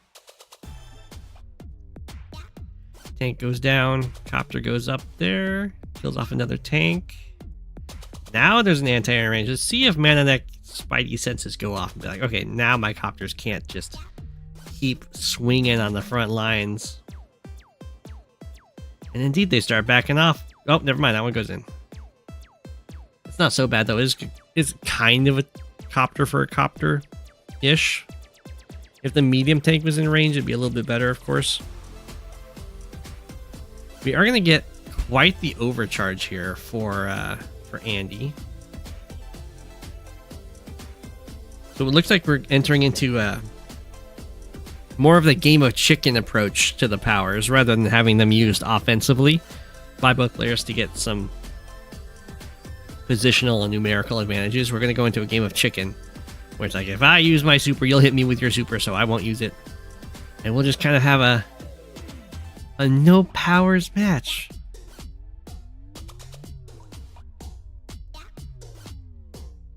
Which I would say definitely benefits Andy, because the Drake, I mean, the Drake day-to-day is completely negative. Unless there's naval units. Or rain, I guess. Okay, go straight for the comm tower, no fear. You have the Andy Neo tank incoming. Whoa, medium tank, no fear either.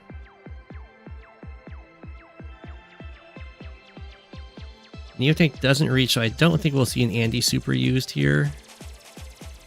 Just needed to save that. Neo tank being very cautious. Medium tank first strike. Followed by the hyper repair. Whoa.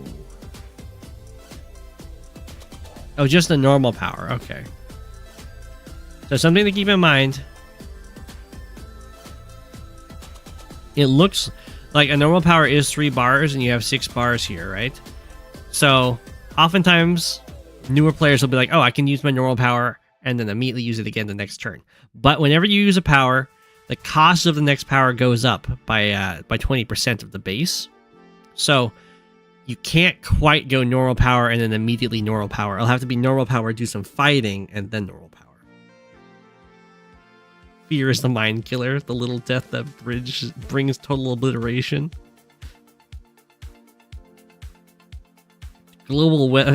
Random weather is the worst.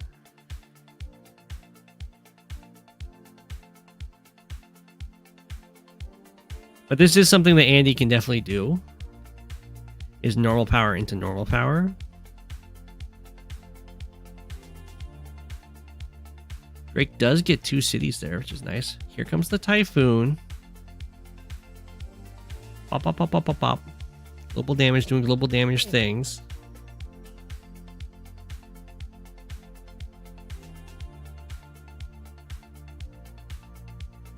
Quite the attack force going up here. Just attacking on every front.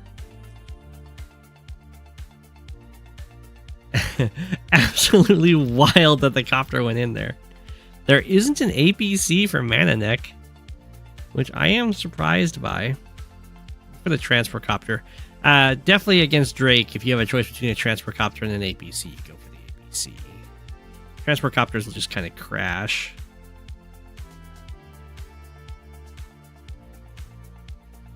So that's what I was saying, like, you can't... Ideally for Andy, you'd love to just hit the normal power immediately here. Not only Adder. Yeah, the COs that have a bigger super than a normal power, like, there's a huge difference between, like, Cole and Adder, for instance. They both have 5 bars for their super, but for Cole, it's 3 for the normal, 2 more for the super. For Adder, it's 2 for the normal, 3 more for the super. So with a full bar, Adder can go normal power, no problem. Olaf can do the same thing, right? Because for Drake, it's 4 for the normal power, 3 more for the super. Olaf is 3 for the normal power, 4 for the super. So you can go back-to-back blizzards. And oftentimes, you'll see that in high funds against Hawke, who can hit you with global damage and heal off your super's global damage, so you might as well just have lots and lots of turns of snow.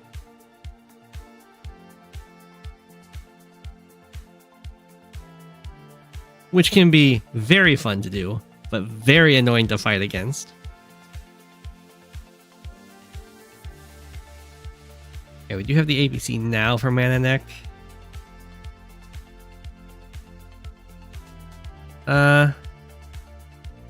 Here, just because the anti-air really can't get away here, I would just have it smack and slow down this capture, because it is a 2,000 income swing to lose the city, and I don't think there's any way this anti-air escapes, just because of the rain.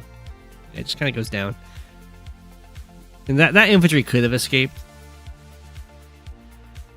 But the attack on the top from Chief Noob, getting a lot done.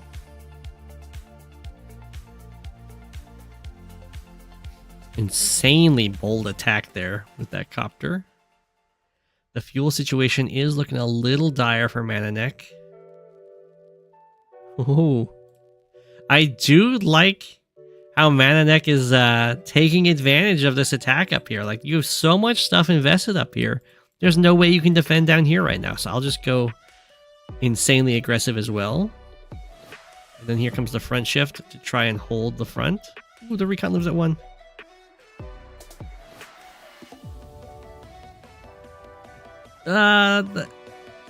Where's the APC? Oh, it's way over here. The medium tank has 8 fuel. It has just enough to come back here and smack back another medium tank. This is a kind of a... What you see here that Chief Noob's doing is a very popular strategy. You often see it on Stalingrad, but you can do it on a lot of maps where you send a huge attack force and then you had like mostly infantry on one front, on the one base front, and then from that front you just start spamming out heavy vehicles to try and hold the front, combined with the infantry that are there.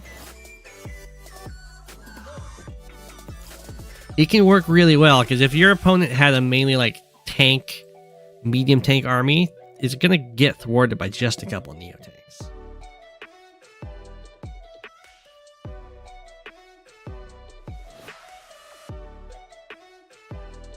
So Drake bombers are okay.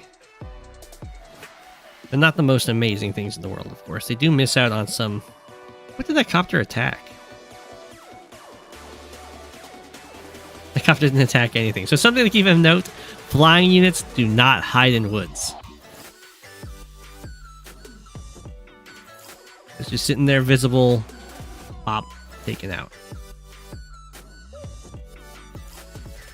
Okay, slight income lead here for Chief Noob. Really great attacks from ManaNek. And I love the front shift, of course. Something I'm known for. Bop, bop. Looking good. Medium tank does cover this recon. We do have a normal power coming out for Chief Noob soon. But same for ManaNek, so... Not a great situation. There's not enough infantry over here for Chief Noob to start getting some of these captures that have been taken control of. Ooh, oh my gosh! Oh no! Okay, it's not... As long as the bomber didn't... Okay, the bomber did go this way, so it isn't visible right now. The problem is ManaNek is heavily incentivized to... Because the tank sees this artillery, and there's a Neo tank back here. So the tank would go here, hit the artillery, Neo tank hits the medium tank, and then the anti-air can hit the bomber. And what is this, ManaNek? Why did you build a stealth? We just saw stealth versus Drake is pretty rough. It's not so bad when you already have an APC, and they are pretty decent when you're defending a front, but still.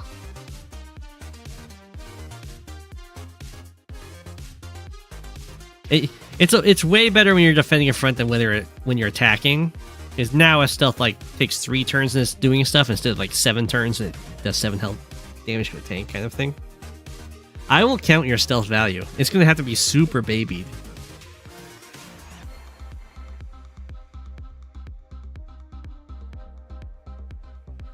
Okay, stealth moves forward.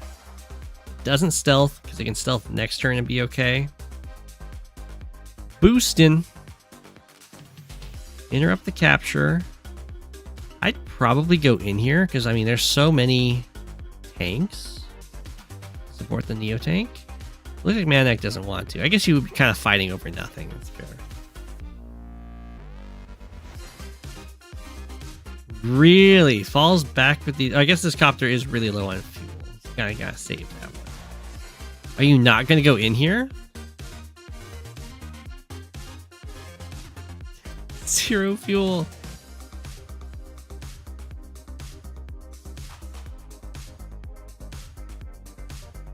What? I would go in there like every day of the week. The Neo tank hit is so good.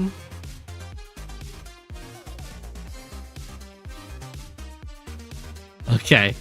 Chief Noob, I think, lucks out there. Maybe it would be devastating with the power.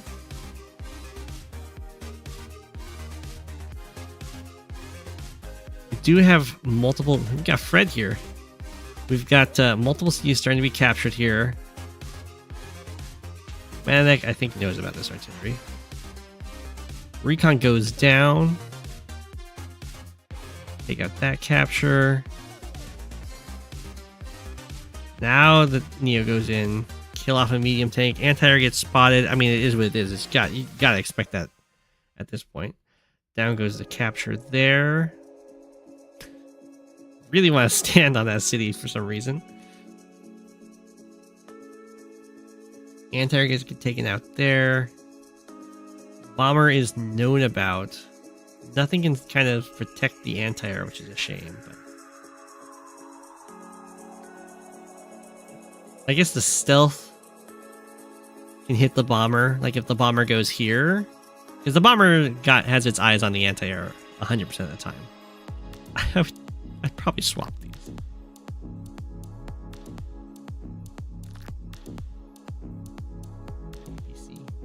Doing work. There goes a copter. There goes a copter.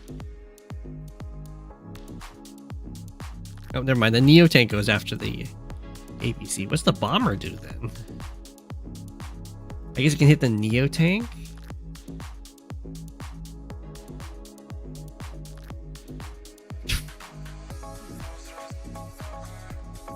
Very gutsy.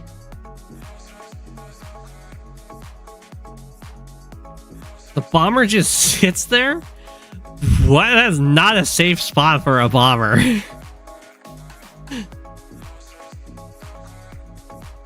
Would not advise. We have the HQ capture. Neo tank hits Neo tank. 6-6 trade, not great. Yeah, so something to be pointed out. Stealths kind of suck against anti-airs. They don't take damage back, of course, but they do so little. So I would swap this. Neo tanks one shot at anti-airs, easy peasy. A stealth kind of enjoys hitting Neo tanks. So if you just swap those two, I think life is looking good this turn. Quickly, let's even bring it up. Let's bring it up. What is the damage that a stealth does? I know it's pretty decent.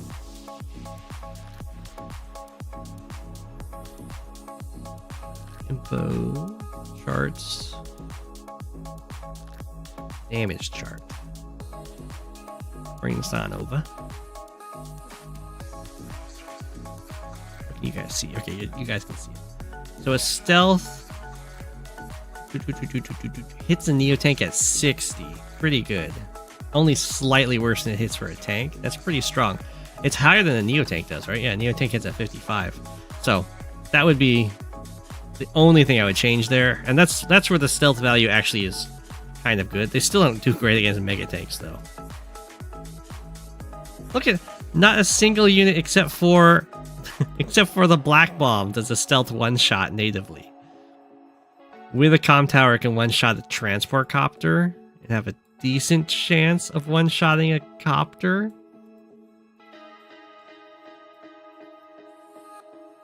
They don't even one shot infantry.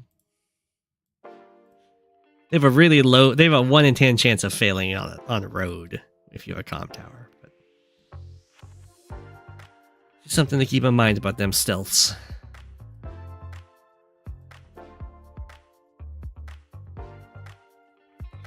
Now, if you've got one comm tower and the infantry's on the road, 1 in 10 times you don't kill it. Because you have 99 plus a roll from 0 to 9. It's why Grim stealths are the best stealths, yeah.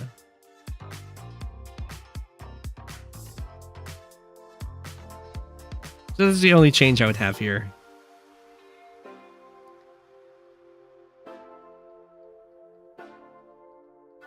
Otherwise, it's looking fine. Looking real fine. Good even.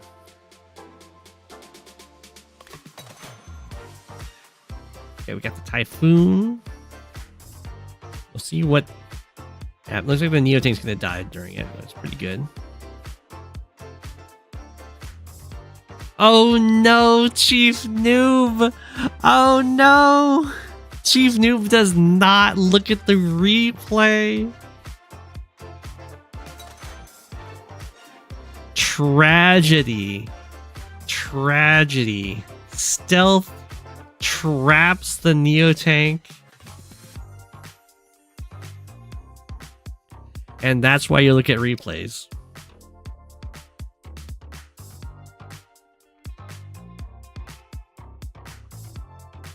Fighters built.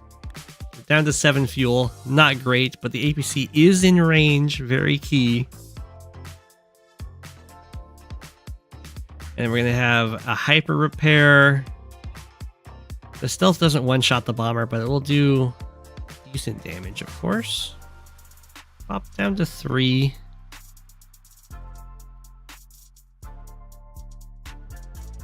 Falling back on this front makes a lot of sense.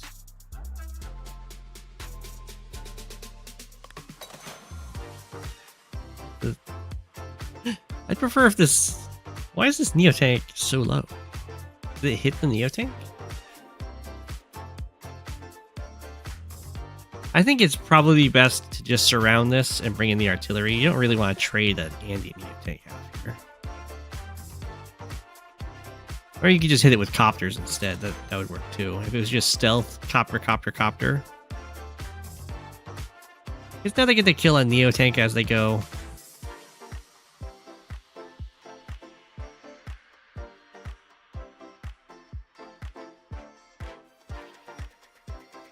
Okay, fighters coming for this stealth.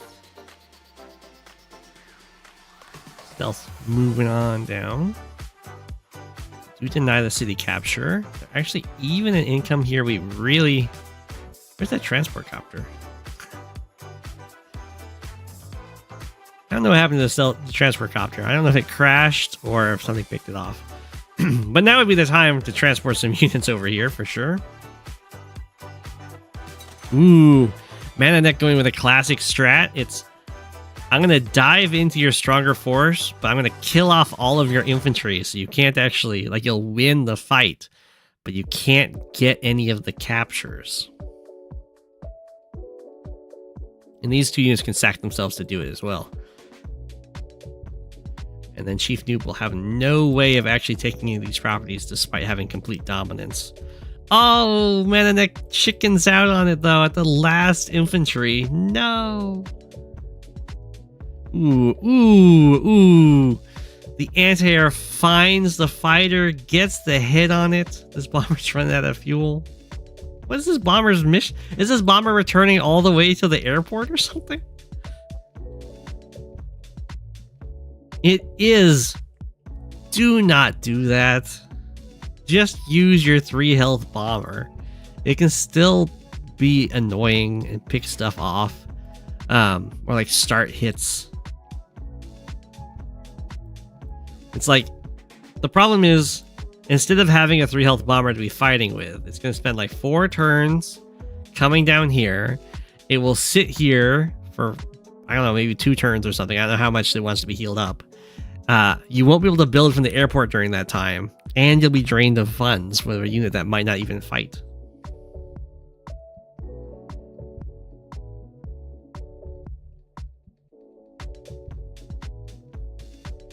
Okay, so they just swap cities.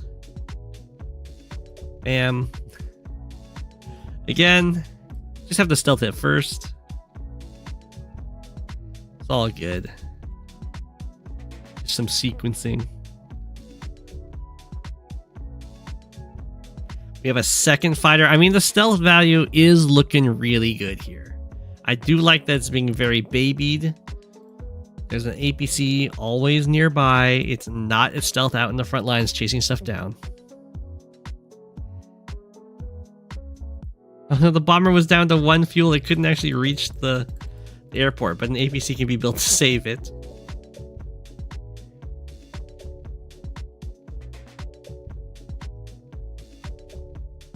Okay, they're still even in income here.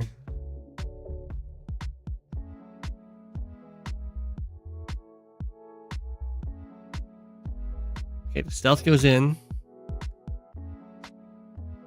There's actually 2 fighters here, so the stealth is not going to survive. But they got a nice hit on this Neotank. There are ways to try and save this stealth. You'd have a unit stand here. So if there's... The idea is, if it's like unit, stealth, unit, and then the stealth's next to a unit that can't hit it, it's impossible to hit the stealth unless you clear one of the sides. Because you can move the Neotank away, but then the stealth disappears. Who knows if it's there or not? And so the fighter can't move in and hit it.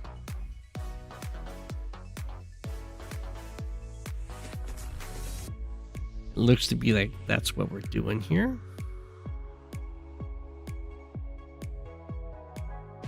Although I think the Typhoon guarantees that it can be smacked.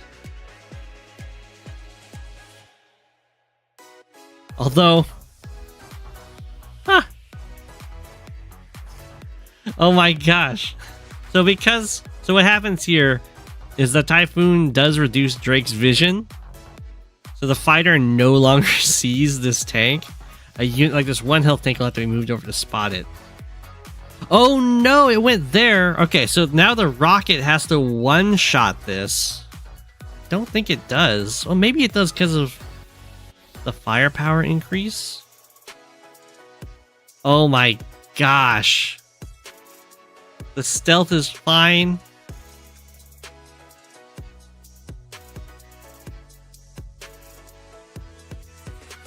The fighter's like, what do I even do? It goes and kills a copter over here. Well, the stealth could have gone down there. But it survives. Oh, there's a T-copter.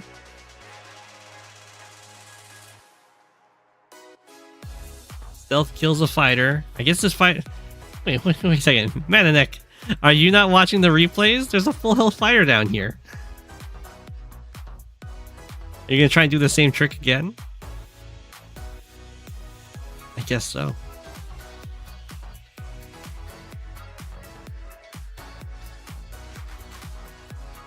Can't do the same trick again. Not even gonna try, okay. Well, Chief Noob doesn't watch the replays, so it's probably fine.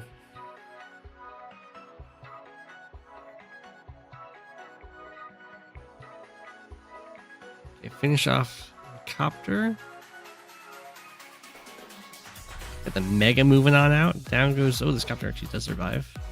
Yeah, the medium tank is gone. 1, 2, 3, 4, 5 stood here. Neo tank with the smack. Neo tank with the smack. The stealth gets to live another turn. So close to a fighter. Outrageous. Chief Noob, you gotta watch the replay sometimes. Hyper repair from ManaNek. That was a huge hyper repair.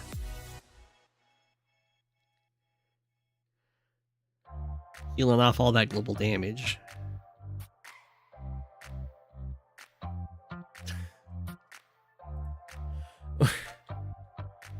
Why?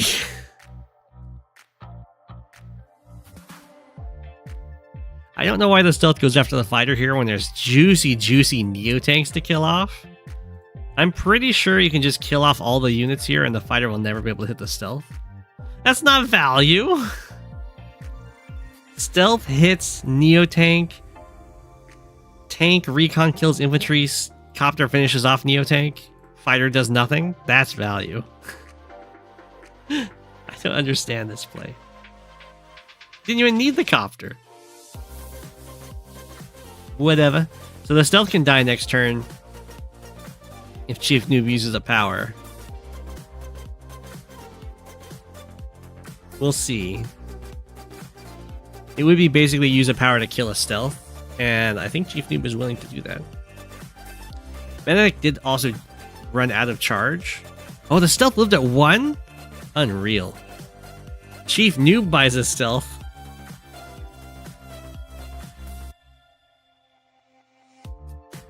Okay. It's going to take a while to get the charge to repair the stealth, but something to keep in mind is stealths do have 4 vision. So they can kind of be invisible. When you got like a 1 health stealth, it's like an invisible recon almost.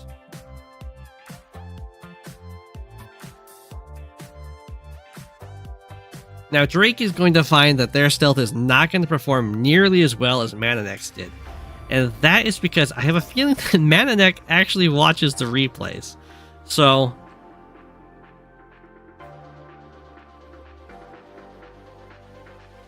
it's going to get found out and killed off pretty quick, I imagine. There's no anti-airs down here. Very weird. It's okay.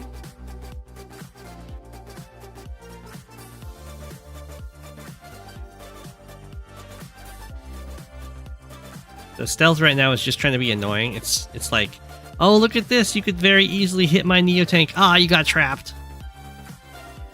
It would mean the stealth dies though, because I mean this recon's not a very durable wall.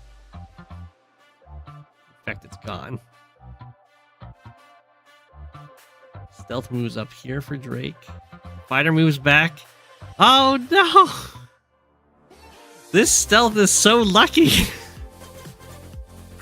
Mega Tank gets trapped on the stealth after the fighter moves.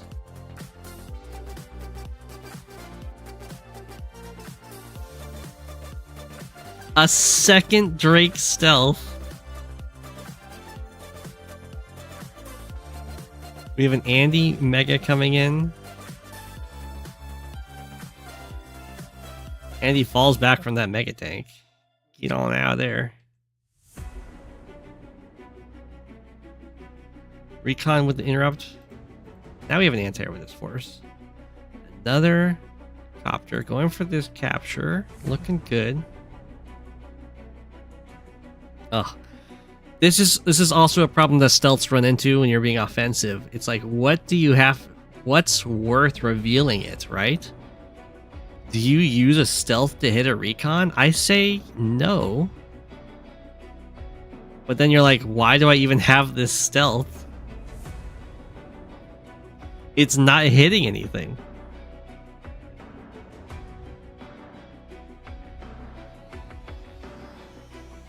Fighter is spied out here. Now goes the recon. Interrupt the capture. Go off. Oh, the tank lives at 1. Stop that tank. Interrupt that capture. The one health stealth's just gonna chill for now. This stealth is not yet known about. It's been kind of floating around for a long time here.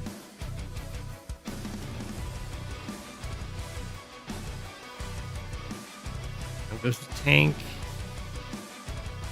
Oh, the Mega is in range of a super.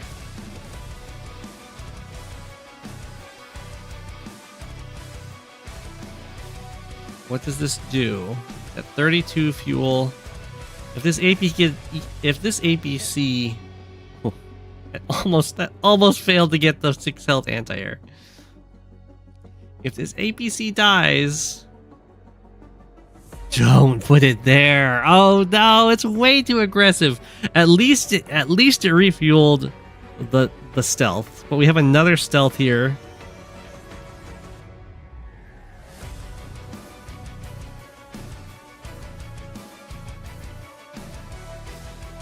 I assume we're going to set up for an Andy Super. Mega kills Mega.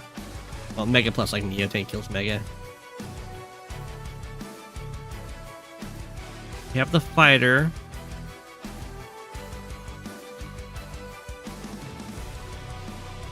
Yep. Killed off the APC. Here comes the hyper upgrade. It's now a 6 health stealth.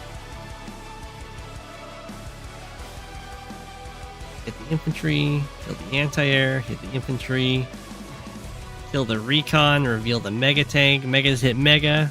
Bam, 4-8 trade. Neotank finishes it off probably, and down it goes.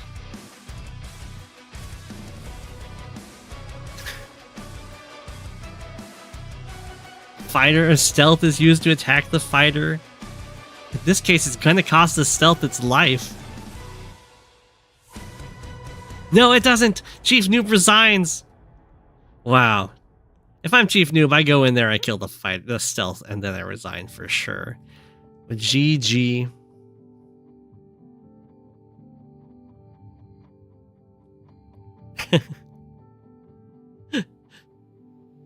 Yeah, I think the epic music ended as soon as the game ended. How perfect was that? There you go. We got to see how babied the stealth had to be, but it did manage to work out. Blue stealth, luckiest stealth. Yeah, it would have died off really early in its life, or much earlier in its life, I guess, if Chief Noob watched the replay. But if people don't watch the replay, then it's a broken unit for sure. And good job keeping it fueled up and everything against Drake. That's hard to do.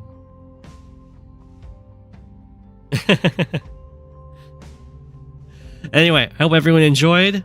We'll be back next week. I leave you all with an apple. And thanks for watching. Good night. It's Go7, king of the penguins. Of all the penguins, he is king. It's Go7, king of the penguins. Being king of the penguins, that's